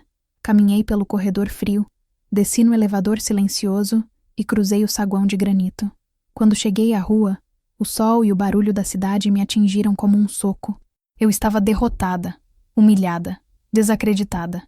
Sentei-me no meio-fio, a bolsa no colo, e pela primeira vez desde que encontrei as cartas eu chorei. Chorei de raiva, de frustração, de impotência. O muro era mais alto e mais forte do que eu imaginava, e eu tinha acabado de dar com a cabeça nele. Parte 13. A semente da dúvida. Voltei para Araguari no último ônibus, o corpo doendo de cansaço e a alma pesando 1 tonelada. A derrota tinha um gosto amargo de poeira e lágrimas. Entrei em casa no começo da noite. Teresa estava na sala, assistindo a novela, e nem perguntou como tinha sido meu dia em Uberlândia. Talvez o meu rosto já dissesse tudo. Ou talvez ela simplesmente não quisesse saber. Fui para o meu quarto, troquei de roupa e me joguei na cama. O desânimo era um cobertor pesado. O Monsenhor tinha conseguido. Ele tinha me feito sentir exatamente o que queria. Uma velha louca, delirante, com fantasias. Por um momento, eu mesma duvidei. E se ele estivesse certo? E se eu estivesse, de fato, interpretando tudo errado? A dúvida é uma erva daninha. Uma vez plantada, cresce rápido e sufoca todo o resto. No dia seguinte, eu não saí de casa. Fiquei perambulando pelos cômodos, a cabeça vazia, o coração em frangalhos. A caixa de sapatos continuava no meu guarda-roupa, mas eu não tinha coragem de abri-la de novo. Era como se a descrença do Monsenhor tivesse envenenado as palavras, tirado a força delas. No fim da tarde, bateram palmas no portão. Era a Dona Inês, minha vizinha da casa da esquina. Uma viúva, como eu, com quem eu costumava prosear no fim do dia. Eu não estava com ânimo para visitas, mas ela insistiu. Vim saber de você, Dolores. Não te vi na rua o dia todo. Tá tudo bem? Você parece abatida. Convidei-a a entrar. Sentamo-nos na varanda. Ela trouxe consigo um prato de bolo de fubá ainda morno. Fiz agora há pouco e lembrei de você, disse ela, com sua gentileza de sempre. Não sei por que fiz o que fiz. Talvez fosse o desespero. Talvez fosse o olhar genuinamente preocupado no rosto dela. Talvez eu só precisasse desabafar com alguém, ou então enlouqueceria de vez. Não, Inês, não tá tudo bem, comecei, a voz embargada. E contei. Contei tudo. Sobre a caixa, sobre as cartas, sobre a manipulação do padre, sobre a tristeza de Teresa. E por fim, contei sobre minha ida à Uberlândia e a humilhação na sala do Monsenhor. Enquanto eu falava, Dona Inês ouvia em silêncio, os olhos fixos em mim, o pedaço de bolo esquecido no prato em seu colo. Seu rosto, normalmente tão jovial, foi se fechando, ganhando uma expressão de seriedade e reconhecimento. Quando terminei, um silêncio pesado se instalou entre nós.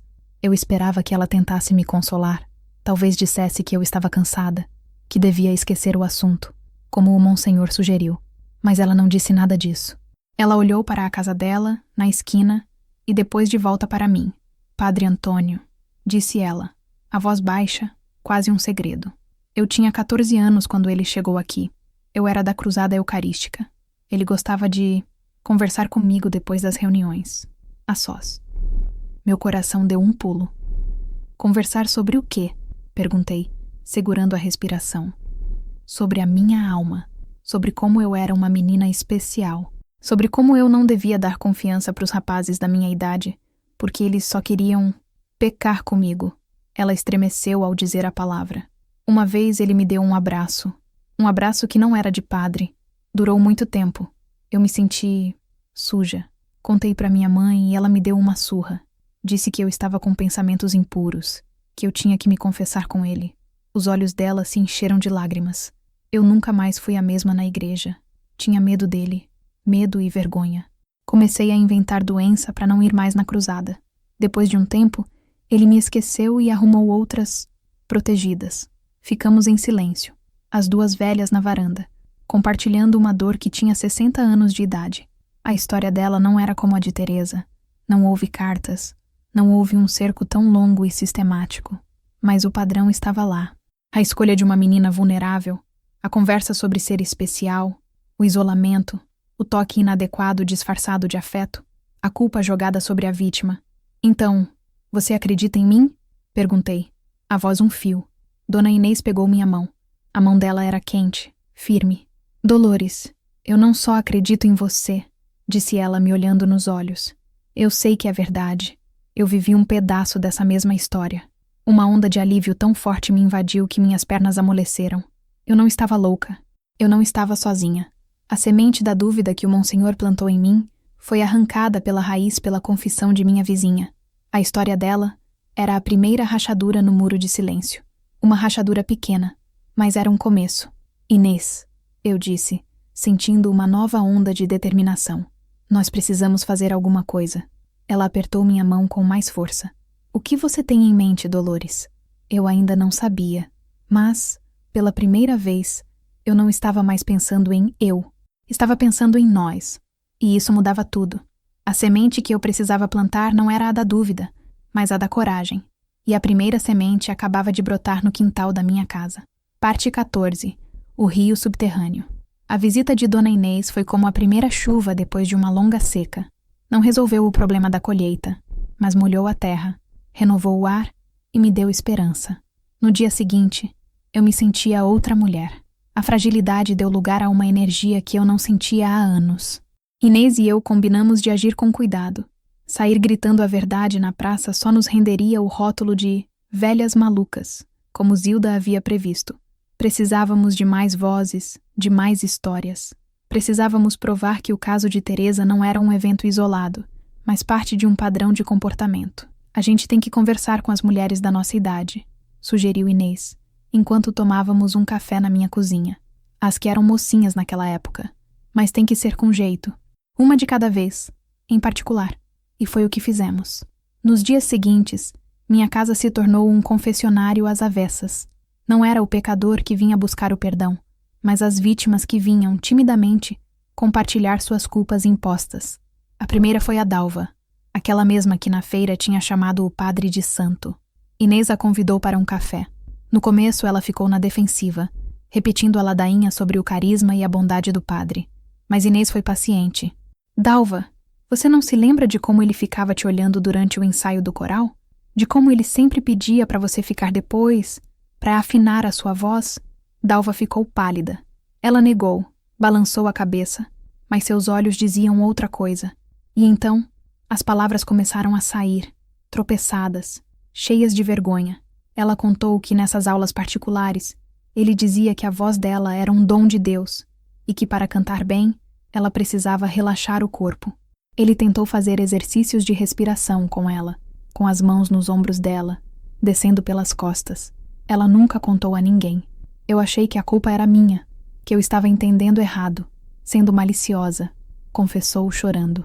Depois de Dalva, veio a Maricota, que nos contou como o padre a convenceu a não namorar o rapaz por quem ela era apaixonada, dizendo que o rapaz era indigno da pureza dela. O namoro acabou, e ela nunca mais teve coragem de se aproximar de ninguém. Uma a uma, as histórias foram surgindo. Eram fragmentos, peças de um quebra-cabeça macabro. Nenhuma delas tinha a gravidade ou as provas que eu tinha com as cartas de Teresa. Eram lembranças de toques acidentais que duravam demais, de conversas ambíguas na sala de catequese, de confissões em que ele fazia perguntas íntimas demais, de elogios à aparência física que deixavam as meninas desconfortáveis. Eram sussurros, não gritos, mas juntos, esses sussurros formavam um coro aterrorizante.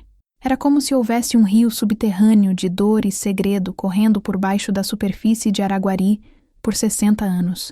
Um rio que ninguém via, mas que estava ali, silencioso e constante, envenenando a vida de dezenas de mulheres. A minha descoberta das cartas foi apenas a pá, que por acaso furou o chão e fez a água escura jorrar. A cada nova história, eu sentia uma mistura de horror e validação. Horror por perceber a extensão do estrago que aquele homem havia causado. E validação por saber que eu estava no caminho certo, que a minha luta não era uma fantasia, mas uma necessidade. Teresa não participava dessas reuniões. Ela via as mulheres entrando e saindo da nossa casa e se trancava no quarto. Não perguntava nada. Seu silêncio era uma barreira, mas eu sentia que ela sabia. O movimento na casa, as conversas em voz baixa, tudo aquilo devia estar abalando as paredes da sua prisão interior. Uma tarde, depois que a última visita foi embora, Inês e eu estávamos sentadas na cozinha, exaustas, mas com um sentimento de propósito. É um monstro, Dolores, disse Inês, a voz rouca. Ele não era um padre, era um caçador, e nós éramos as presas. E a cidade inteira o venera como um santo, completei com amargura. Precisamos de mais, disse Inês, com uma firmeza surpreendente. Precisamos de alguém que tenha uma história tão forte quanto a de Teresa. Alguém que não possa ser descartada como uma moça impressionável. Alguém que as pessoas respeitem. Pensamos em vários nomes. Muitas das mulheres que nos procuraram pediram segredo. Tinham medo dos maridos, dos filhos, da vergonha. Mas um nome continuava voltando à minha mente. Um nome que eu não via há anos. Helena, a filha do antigo prefeito. Ela era da idade de Teresa. Era uma moça bonita, inteligente, de família rica. E de repente, no meio da juventude, ela foi mandada para um internato de freiras em São Paulo e nunca mais voltou para morar em Araguari. Na época, os boatos diziam que era para ela ter uma educação melhor, mas sempre achei estranho. Inês, eu disse, sentindo uma intuição forte. Você sabe da Helena? A filha do coronel Amâncio? Inês me olhou, os olhos se arregalando lentamente. Meu Deus, Dolores! A Helena. É claro, ela era a protegida número 1 do padre, antes da sua irmã. O rio subterrâneo estava prestes a nos levar a uma de suas nascentes, e eu sabia que precisava encontrar Helena. A história dela poderia ser a chave para transformar nossos murmúrios num grito que ninguém, nem mesmo o bispo, pudesse mais ignorar. Parte 15. A voz de Helena. Encontrar Helena não foi fácil. Depois do internato, ela se casou em São Paulo e se mudou para o sul do país. Dona Inês, que era uma espécie de arquivo vivo da cidade, lembrou-se de ter ouvido que ela estava morando em Curitiba. Com a ajuda da minha neta, que sabe mexer nessas coisas de internet, conseguimos encontrar um telefone. Ligar foi uma das coisas mais difíceis que já fiz. O que eu diria? Oi, Helena. Aqui é a Dolores, irmã da Teresa. Lembra de mim, de Araguari? Então estou ligando para saber se o padre Antônio também arruinou a sua vida. Era absurdo. Mas eu liguei. Quando ela atendeu, a voz era de uma mulher sofisticada, de cidade grande. Gaguejei, me apresentei, e um silêncio pesado caiu do outro lado da linha. Dolores. Martins? Disse ela, a voz subitamente cautelosa. Claro que me lembro. Da Teresa também. Aconteceu alguma coisa? Respirei fundo, e da forma mais delicada que consegui, expliquei o motivo da minha ligação. Não entrei em detalhes. Apenas disse que estava investigando algumas atitudes do padre Antônio na época em que éramos jovens e que o nome dela havia surgido. O silêncio do outro lado foi tão longo que pensei que ela tivesse desligado. Senhora está aí, Helena? Perguntei. Estou, respondeu ela, a voz agora um sussurro frágil, desprovido de toda a sofisticação de antes. Onde a senhora está? Na minha casa, em Araguari. Eu preciso pensar. Posso retornar a ligação? Claro, respondi e desliguei, o coração na mão. 2 dias se passaram. Eu já tinha perdido as esperanças quando, numa noite de quinta-feira, o telefone tocou. Era ela. Dolores, disse ela, sem preâmbulos. Eu vou para Araguari no fim de semana. Preciso conversar com a senhora, pessoalmente. Helena chegou no sábado de manhã. Ela não era mais a jovem vibrante que eu lembrava. Era uma senhora elegante, bem vestida, com cabelos grisalhos impecavelmente cortados, mas havia uma tristeza permanente em seus olhos, que nem a maquiagem discreta conseguia esconder. Sentamo-nos na minha sala. Dona Inês estava comigo para me dar apoio. Helena olhou ao redor, para os móveis antigos, para as fotografias na parede. Esta casa não mudou nada, disse ela, com um sorriso melancólico. E então, ela começou a falar. E sua história era a peça que faltava no nosso quebra-cabeça. Ela, assim como Teresa, tinha sido escolhida pelo padre. Era a flor mais bela do jardim de Deus, ele dizia. As conversas a sós, os elogios, o isolamento das amigas, tudo seguia o mesmo roteiro. Mas com Helena, ele foi além. Ele me convenceu de que eu tinha uma vocação especial, uma que nem a igreja entendia completamente, contou ela, a voz baixa, mas firme. Era uma união mística com ele, o representante de Cristo. Ele me fez acreditar que certos gestos eram formas de oração, que o toque dele era uma bênção. As mãos dela tremiam enquanto segurava a xícara de chá que eu lhe servi. Ele nunca... Ela parou, engolindo em seco. Ele nunca me forçou a nada fisicamente, mas a coação era tão forte que eu não tinha como dizer não. Dizer não a ele era como dizer não a Deus. Eu tinha 16 anos. Eu acreditava nele. A história culminou numa noite em que o pai dela, o prefeito, um homem severo e poderoso, chegou em casa mais cedo e a encontrou na biblioteca com o padre. A porta estava fechada. Não havia nada acontecendo. Eles apenas conversavam. Mas a intimidade da cena foi suficiente. Meu pai o expulsou de casa aos gritos. Eu nunca o vi daquele jeito. Depois, ele se virou para mim. Não me bateu. Foi pior. Ele me olhou com um nojo, uma decepção. Ele disse que eu tinha desonrado o nome da família. Minha mãe chorava. Dizia que eu estava perdida, que tinha me entregado ao demônio. Na semana seguinte, Helena foi despachada para o internato em São Paulo, com a ordem de nunca mais falar sobre o assunto com ninguém. O escândalo foi abafado. O padre continuou em sua paróquia, intocável. O prefeito preferiu sacrificar a própria filha a enfrentar a igreja. Eles me tiraram tudo, Dolores, disse Helena, as lágrimas finalmente escorrendo por seu rosto. Minha casa, meus amigos, minha reputação e o pior, eles me tiraram a fé, não só no padre, em tudo. Em Deus, nos meus pais, em mim mesma. A história dela era devastadora. Era a prova de que o padre não apenas manipulava, mas que seu comportamento já havia sido descoberto uma vez, e que a estrutura de poder da cidade, a família, a política, conspirou com a igreja para garantir o silêncio. A vítima foi punida e exilada, e o criminoso protegido. Helena, eu encontrei cartas, eu disse suavemente. Cartas que ele escreveu para a minha irmã, depois de você. Ele continuou. Com a Teresa. Bem, mostrei a ela uma das cartas.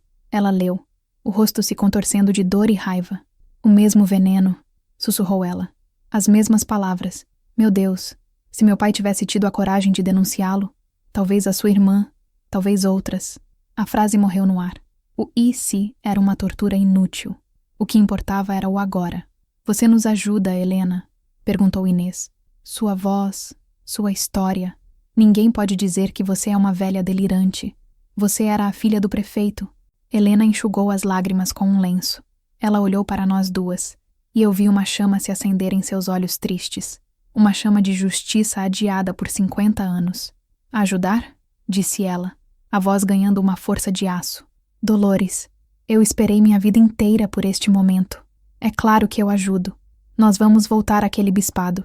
E desta vez, eles vão nos ouvir. Parte 16. A mesa da cozinha. A chegada de Helena transformou a atmosfera da minha casa. O que antes era um círculo de murmúrios e lembranças dolorosas, agora se tornava um quartel-general. Minha modesta mesa de cozinha, a mesma onde eu piquei verduras e sovei pão por toda a vida, virou nossa mesa de guerra. Éramos um exército improvável. Eu, uma dona de casa de 74 anos. Inês, uma viúva de 72, cuja arma era sua memória prodigiosa e sua rede de contatos. E Helena, uma senhora de 70 anos, elegante e articulada, que trazia consigo o peso e a credibilidade de sua história familiar. A elas se juntaram Dalva e Maricota, ainda tímidas e assustadas, mas dispostas a dar seu apoio, mesmo que fosse apenas com um aceno de cabeça ou um suspiro de concordância. A primeira coisa que Helena fez foi organizar as informações. Ela pediu para ler todas as cartas, fazendo anotações em um caderno. Ela nos entrevistou, a mim e a Inês, pedindo datas, detalhes, nomes. Ela tinha uma mente lógica, estratégica, que faltava a nós. Não podemos chegar lá apenas com emoção, disse ela, durante uma de nossas reuniões. Da primeira vez, Dolores, você foi sozinha, com sua dor. Eles a descartaram. Desta vez, iremos com fatos. Um padrão de abuso, múltiplas vítimas e uma testemunha, eu, cujo pai tentou intervir e foi silenciado pelo medo do escândalo. Ela delineou um plano. Iríamos escrever um novo documento, um dossiê. Começaria com a minha história e as cartas, como a prova principal. Em seguida, o testemunho detalhado de Helena, assinado por ela. E, por fim, um resumo dos outros casos, de forma anônima para proteger as mulheres que ainda tinham medo, mas mostrando que havia um coro de vozes. Passamos dias trabalhando nisso. Helena escrevia, com uma caligrafia firme, e lia em voz alta para nós. A cada parágrafo parávamos para discutir, para adicionar um detalhe que Inês lembrava, para corrigir uma data. Era um processo doloroso, reviver tudo aquilo, mas também era fortalecedor. Estávamos tomando o controle da narrativa. Estávamos transformando nossa dor em uma arma. Durante esses dias, a dinâmica em minha casa mudou. O cheiro de café se misturava com uma tensão elétrica. As conversas, antes sobre receitas e netos, agora eram sobre estratégia e justiça. E Teresa observava tudo à distância. Ela não entrava na cozinha quando estávamos reunidas. Ficava na sala, ou no quarto. Mas eu sabia que ela ouvia. Às vezes, eu a via parada no corredor, apenas escutando, o rosto indecifrável. Ela não dizia nada, não apoiava, mas também não se opunha. Estava em uma espécie de limbo, paralisada entre o juramento de silêncio que a acorrentava e a revolução que acontecia em sua própria casa. Uma noite, eu a encontrei na cozinha, muito depois de todas terem ido embora. Ela estava parada em frente à mesa, olhando para os papéis que Helena havia deixado organizados. Você vai mesmo fazer isso, não é? Ela perguntou, sem se virar para mim. Era a primeira vez que ela tocava no assunto diretamente desde a nossa discussão na varanda. Eu preciso, Teresa, respondi, me aproximando devagar. Nós precisamos. Ele vai me amaldiçoar, sussurrou ela, e era a voz de uma menina assustada. Ele disse que Deus iria me condenar se eu falasse. Meu coração se partiu. A profundidade da lavagem cerebral que ela sofreu era assustadora. Não, minha irmã, eu disse parando ao seu lado. O único Deus que te condenaria por dizer a verdade sobre um homem mau não é um Deus que vale a pena adorar. O Deus em que eu acredito, o Deus que mamãe nos ensinou a amar, é um Deus de justiça. Ele está do nosso lado. Coloquei minha mão em seu ombro. Ela estremeceu, mas não se afastou. Eu tenho medo, Dolores. Eu sei, respondi. Eu também tenho. Todas nós temos. Mas juntas o medo fica menor. Ela não respondeu. Apenas ficou ali, olhando para os papéis que continham a história de sua própria prisão. Não foi uma rendição, não foi uma promessa de ajuda, mas foi uma fresta. Uma pequena fresta na porta que ela mantinha trancada. E para mim, naquele momento, aquela fresta foi o suficiente. Terminamos o dossiê. Eram 12 páginas. 12 páginas de dor, coragem e verdade. Helena fez cópias. Estávamos prontas. Ligaremos para a Cúria amanhã, disse Helena, na nossa última reunião. Vamos pedir uma audiência com o bispo. Não com o assessor, com o bispo. E não vamos aceitar um não como resposta. Naquela noite, antes de dormir, olhei para a minha mesa da cozinha. Ela não parecia mais a mesma. Tinha se tornado um símbolo. Um símbolo de que, às vezes, as maiores revoluções começam nos lugares mais humildes, com as pessoas mais improváveis, e são movidas a café, bolo de fubá e uma coragem que nasce da dor compartilhada. Parte 17. A fresta na porta. A semana que antecedeu nossa volta a Uberlândia foi de uma tensão quase insuportável. Helena, com sua firmeza de cidade grande, ligou para a cúria e, usando um tom que não admitia recusa, conseguiu agendar a reunião. 3 senhoras de Araguari, representando um grupo de paroquianas, exigem uma audiência com o bispo diocesano sobre um assunto grave referente a um antigo sacerdote. Foi o que ela disse. A secretária tentou nos empurrar novamente para o Monsenhor Arruda, mas Helena foi taxativa. Ou o bispo ou o jornal Correio de Uberlândia. A escolha é de vocês. Funcionou. A reunião foi marcada para a sexta-feira seguinte. Enquanto a data se aproximava, a atmosfera em casa ficava mais densa. A presença silenciosa de Teresa era um barômetro da minha própria ansiedade. Ela se movia pela casa como um fantasma, os olhos sempre vermelhos de um choro contido, ou de noites mal dormidas. Eu a respeitava, não a pressionava, mas meu coração doía por ela. A batalha era por sua liberdade, mas ela ainda se sentia uma traidora. Na noite de quinta-feira, véspera da viagem, aconteceu algo que eu não esperava. Eu estava no meu quarto, separando a roupa que usaria, quando ouvi uma batida suave na porta. Dolores? Era a voz de Teresa, baixa e hesitante. Pode entrar, minha irmã. Ela abriu a porta, mas ficou parada no umbral, como se não tivesse coragem de entrar por completo. Segurava algo nas mãos, um pequeno objeto enrolado num lenço de cambraia amarelado. Eu queria te mostrar uma coisa, disse ela. Ela entrou no quarto e se sentou na beirada da minha cama. Com as mãos trêmulas, ela desenrolou o lenço. Dentro, havia um pequeno crucifixo de madeira, com um Cristo de metal prateado. Era um objeto simples, de pouco valor. Ele me deu isso, sussurrou ela, sem me olhar. No meu aniversário de 18 anos, ele disse que era para me proteger, para me lembrar do nosso juramento de silêncio. Ela estendeu o crucifixo para mim. Eu o peguei. Estava liso e gasto pelo toque de seus dedos ao longo de décadas. Era a materialização da sua corrente. Toda vez que eu pensava em contar para alguém, para a mamãe, para você, eu pegava nele e ouvia a voz dele na minha cabeça, dizendo que eu iria para o inferno, que eu era uma Judas. As lágrimas começaram a escorrer por seu rosto, silenciosas e grossas. Eu não quero ir para o inferno, Dolores. Sentei-me ao lado dela e a abracei. No começo, seu corpo estava rígido, mas aos poucos, ela relaxou em meus braços, soluçando como uma criança. Era a primeira vez em anos, talvez décadas, que a abraçava daquela maneira. Todo o seu corpo tremia. Você não vai para o inferno, Teresa, eu disse, afagando seus cabelos ralos. O inferno é o que você tem vivido todos esses anos. O inferno é o silêncio que ele te impôs. Falar a verdade é o caminho para o céu, minha irmã.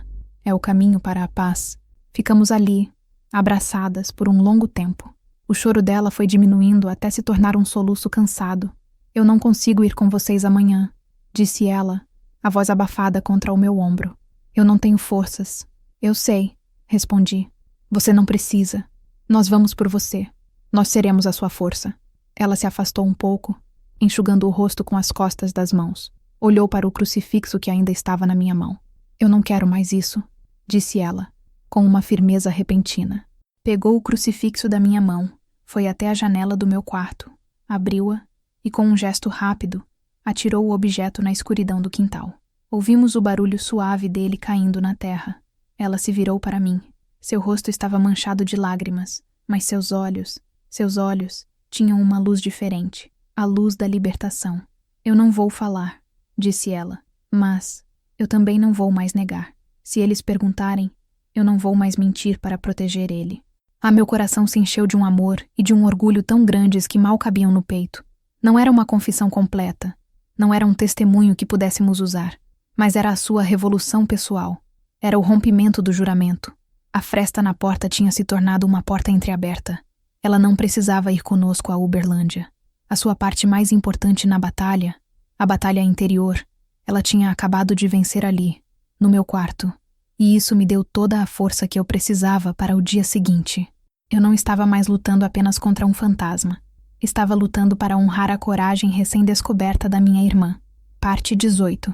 A volta à fortaleza. Na manhã seguinte, a viagem para Uberlândia foi completamente diferente da primeira. Desta vez, eu não estava sozinha. Fui no carro de Helena, um sedã confortável que deslizava suave pela estrada. Inês ia no banco da frente, tagarelando nervosamente sobre o trânsito. Eu ia atrás, em silêncio, a pasta com o nosso dossiê no colo. A caixa de sapatos com as cartas originais ia numa sacola aos meus pés. Não sentimos intimidadas quando paramos em frente ao prédio da Cúria. Desta vez, éramos um pequeno exército. O porteiro nos reconheceu e, sem perguntas, nos deixou entrar. A secretária nos recebeu com um sorriso forçado e nos conduziu a uma sala de reuniões, não ao escritório do Monsenhor. A sala era ampla, com uma longa mesa oval de madeira escura e cadeiras estofadas. As janelas davam para um jardim interno. Alguns minutos depois, a porta se abriu. Entraram 2 homens. O primeiro, eu reconheci imediatamente. Monsenhor Arruda, com o mesmo ar de superioridade fria. O segundo era um homem mais velho, de cabelos totalmente brancos, um pouco curvado pela idade, mas com olhos azuis muito vivos e inteligentes. Usava uma cruz peitoral de ouro sobre a batina. Era o bispo Dom Cláudio.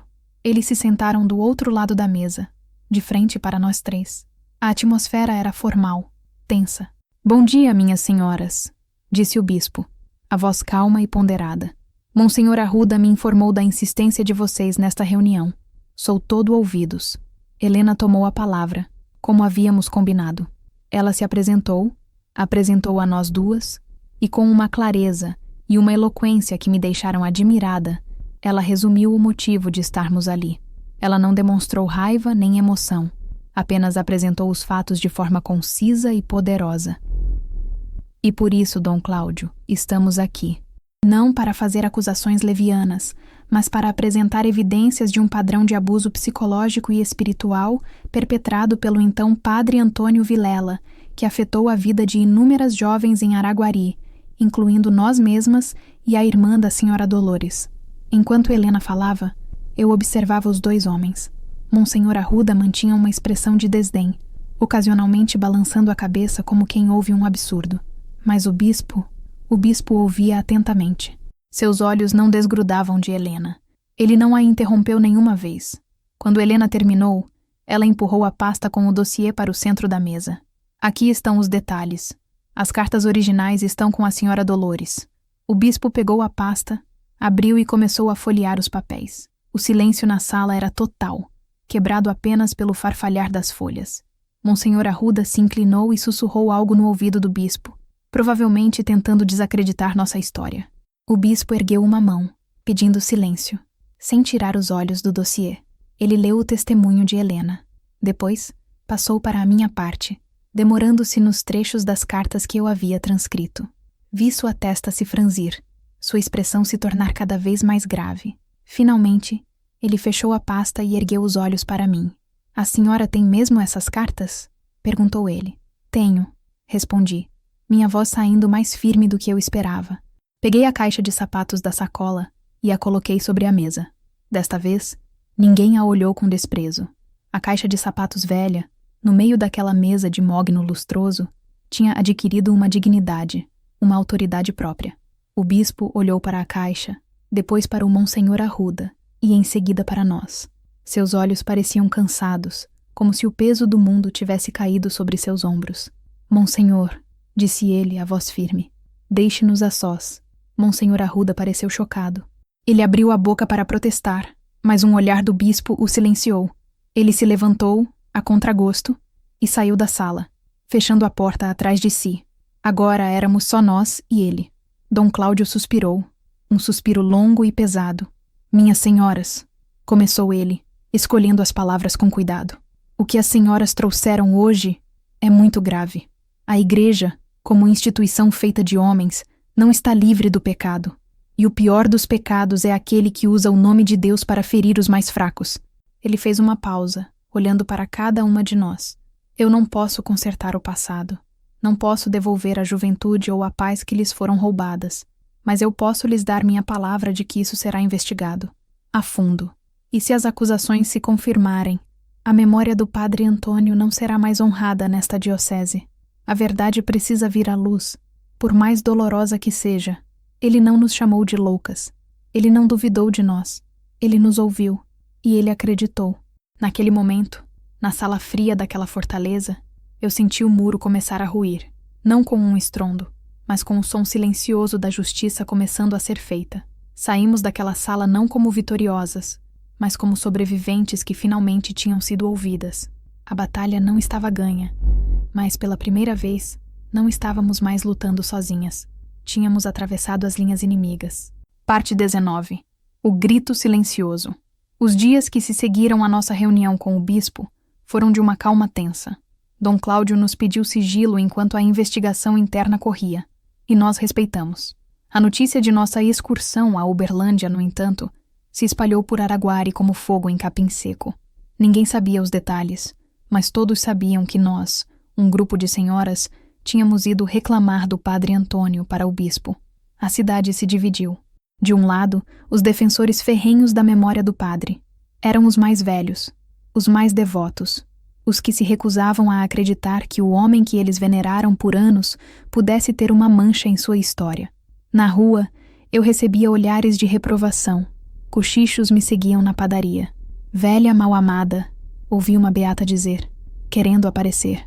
Doeu, mas eu já esperava. Mexer com o santo de barro da cidade tinha seu preço. Do outro lado, e para minha surpresa, um grupo crescente de apoiadores. Eram principalmente mulheres, algumas mais jovens, que talvez nunca tivessem conhecido o padre Antônio, mas que entendiam a natureza da nossa luta.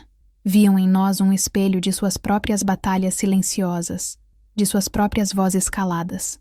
Recebíamos bilhetes de apoio anônimos, um bolo deixado no portão, um sorriso cúmplice no supermercado.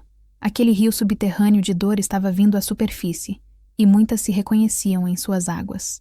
A maior mudança, no entanto, aconteceu dentro da minha casa. Teresa, depois daquela noite em que se desfez do crucifixo, parecia outra pessoa. Uma mudança sutil, mas profunda. Ela começou a passar mais tempo na varanda tomando sol.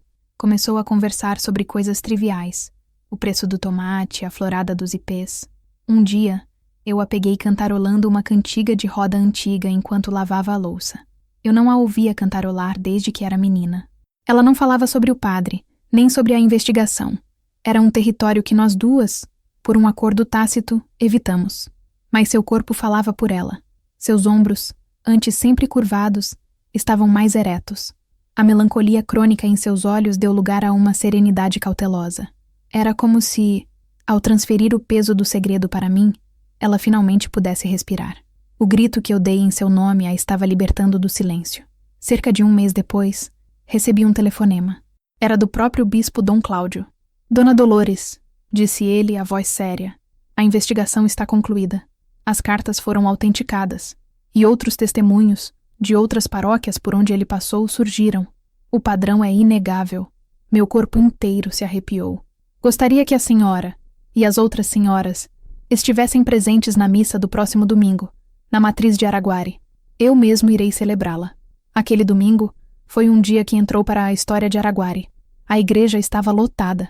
A cidade inteira estava lá, movida pela curiosidade, pela desconfiança, pela esperança. Eu, Inês e Helena sentamo-nos no primeiro banco. Teresa, num ato de coragem que me emocionou, sentou-se ao meu lado. A missa correu como de costume até o sermão. Dom Cláudio subiu ao púlpito, não com a Bíblia, mas com uma folha de papel nas mãos. Ele não fez um sermão, fez uma declaração.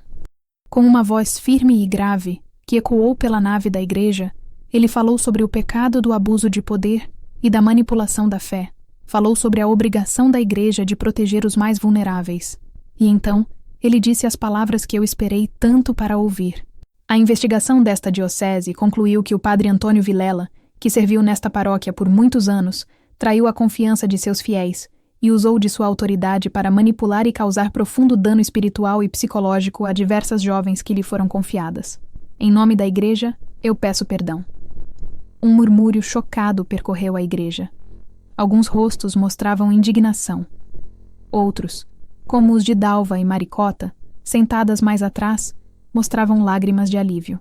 Como ato de reparação, e para que sua memória não mais seja indevidamente honrada, continuou o bispo, ordeno que a placa com seu nome seja retirada do salão paroquial e que todas as orações e missas em sua intenção sejam suspensas nesta diocese. Rezemos não por ele, mas pelas almas que ele feriu. Foi um clímax sem gritos, sem aplausos. Foi um clímax de silêncio. Um silêncio pesado, denso, onde cada um na cidade teve que confrontar a verdade. O santo de barro tinha se espatifado no chão. Olhei para Teresa. Ela estava de cabeça erguida, os olhos fixos no altar. Uma única lágrima escorria lentamente por seu rosto. Mas não era uma lágrima de tristeza. Era uma lágrima de libertação. A sentença que a assombrou por toda a vida tinha sido, finalmente, revogada. O grito silencioso de sua alma tinha sido, enfim, ouvido. Parte 20. A varanda e a paz. A poeira em Araguari demorou a baixar. A decisão do bispo foi um terremoto que abalou as fundações da cidade. Houve quem nos chamasse de destruidoras de reputação, quem deixasse de nos cumprimentar. Mas aos poucos, a verdade foi se assentando. A coragem de Helena, a persistência de Inês e a minha teimosia tinham aberto uma comporta. Outras mulheres de outras cidades, encorajadas pelo nosso exemplo, começaram a falar. O nome do Padre Antônio se tornou sinônimo não de santidade, mas de vergonha. A maior vitória, no entanto, não foi pública, foi silenciosa, e aconteceu na varanda da minha casa. A vida entre mim e Teresa encontrou um novo ritmo, um ritmo de paz. A barreira de silêncio e segredos que nos separou por décadas desmoronou. Não falamos sobre o passado. Não havia necessidade. A compreensão estava no olhar, no gesto de eu lhe passar uma xícara de café, no jeito como ela agora sorria com mais frequência. Numa tarde, algumas semanas depois da missa do bispo, estávamos sentadas nas nossas cadeiras de balanço, vendo o dia terminar. Sabe, Dolores, disse Teresa de repente, a voz clara e calma, eu vou começar a fazer um curso de bordado, lá no centro comunitário. Olhei para ela, surpresa e emocionada. Por 60 anos, o mundo de Teresa se resumiu ao caminho entre a casa e a igreja. Um curso de bordado, para qualquer outra pessoa, seria algo banal. Para ela, era como escalar o Everest. Era um passo para fora da cela. Que ótima ideia, minha irmã, eu disse, com um sorriso largo. Você sempre teve mãos boas para isso. Acho que quero aprender a bordar flores, disse ela, olhando para o jasmim que subia pela coluna da varanda. Ipês amarelos, margaridas. Quero encher a casa de cores. Naquele momento, eu soube que ela ficaria bem. O veneno tinha sido expelido. A ferida, ainda que profunda, estava começando a cicatrizar. Ele não tinha conseguido roubar tudo. A essência dela, a menina que gostava de cores e de flores, ainda estava ali, esperando uma chance de desabrochar. Quanto a mim, algo também mudou. A Dolores, que sempre baixou a cabeça, que sempre aceitou as coisas como eram, essa mulher não existe mais. Descobri em mim uma força que eu não sabia possuir. Uma força que não veio da fé cega em homens ou instituições, mas da fé na verdade, na justiça e na coragem de falar. Minha fé em Deus não morreu. Ela apenas mudou de endereço. Deixou os altares de ouro e os púlpitos de madeira e veio morar aqui, no meu peito. Uma fé mais simples, mais humana. Uma fé que me ensina que o maior milagre, às vezes, é a coragem de uma mulher comum. Hoje, quando caminho pela praça, com a cabeça erguida, vejo os olhares, alguns ainda de reprovação, mas muitos outros de respeito. As mulheres, principalmente. Elas me veem e sorriem. Um sorriso de cumplicidade, de gratidão. E eu entendo que a minha história não é mais só minha. É a história de todas nós. E assim, minha jornada termina aqui, nesta varanda, ao lado da minha irmã, vendo o sol se pôr, com a certeza de que nunca é tarde para desenterrar a verdade. Nunca é tarde para lutar, e nunca é tarde para florescer. Fim da narração. Essa é uma história sobre o poder da verdade, não é mesmo? Sobre como uma voz, mesmo que demore a encontrar sua força, pode mudar tudo. Se essa jornada tocou você de alguma forma, se te fez pensar ou sentir, Então minha missão foi cumprida. E se você quiser continuar ouvindo histórias como essa, que nos lembram da força que todos temos dentro de nós, inscreva-se no canal. Deixe seu comentário, sua curtida. Cada um de vocês que se junta a nós ajuda a manter essa fogueira de histórias acesa. Muito obrigada por me ouvirem.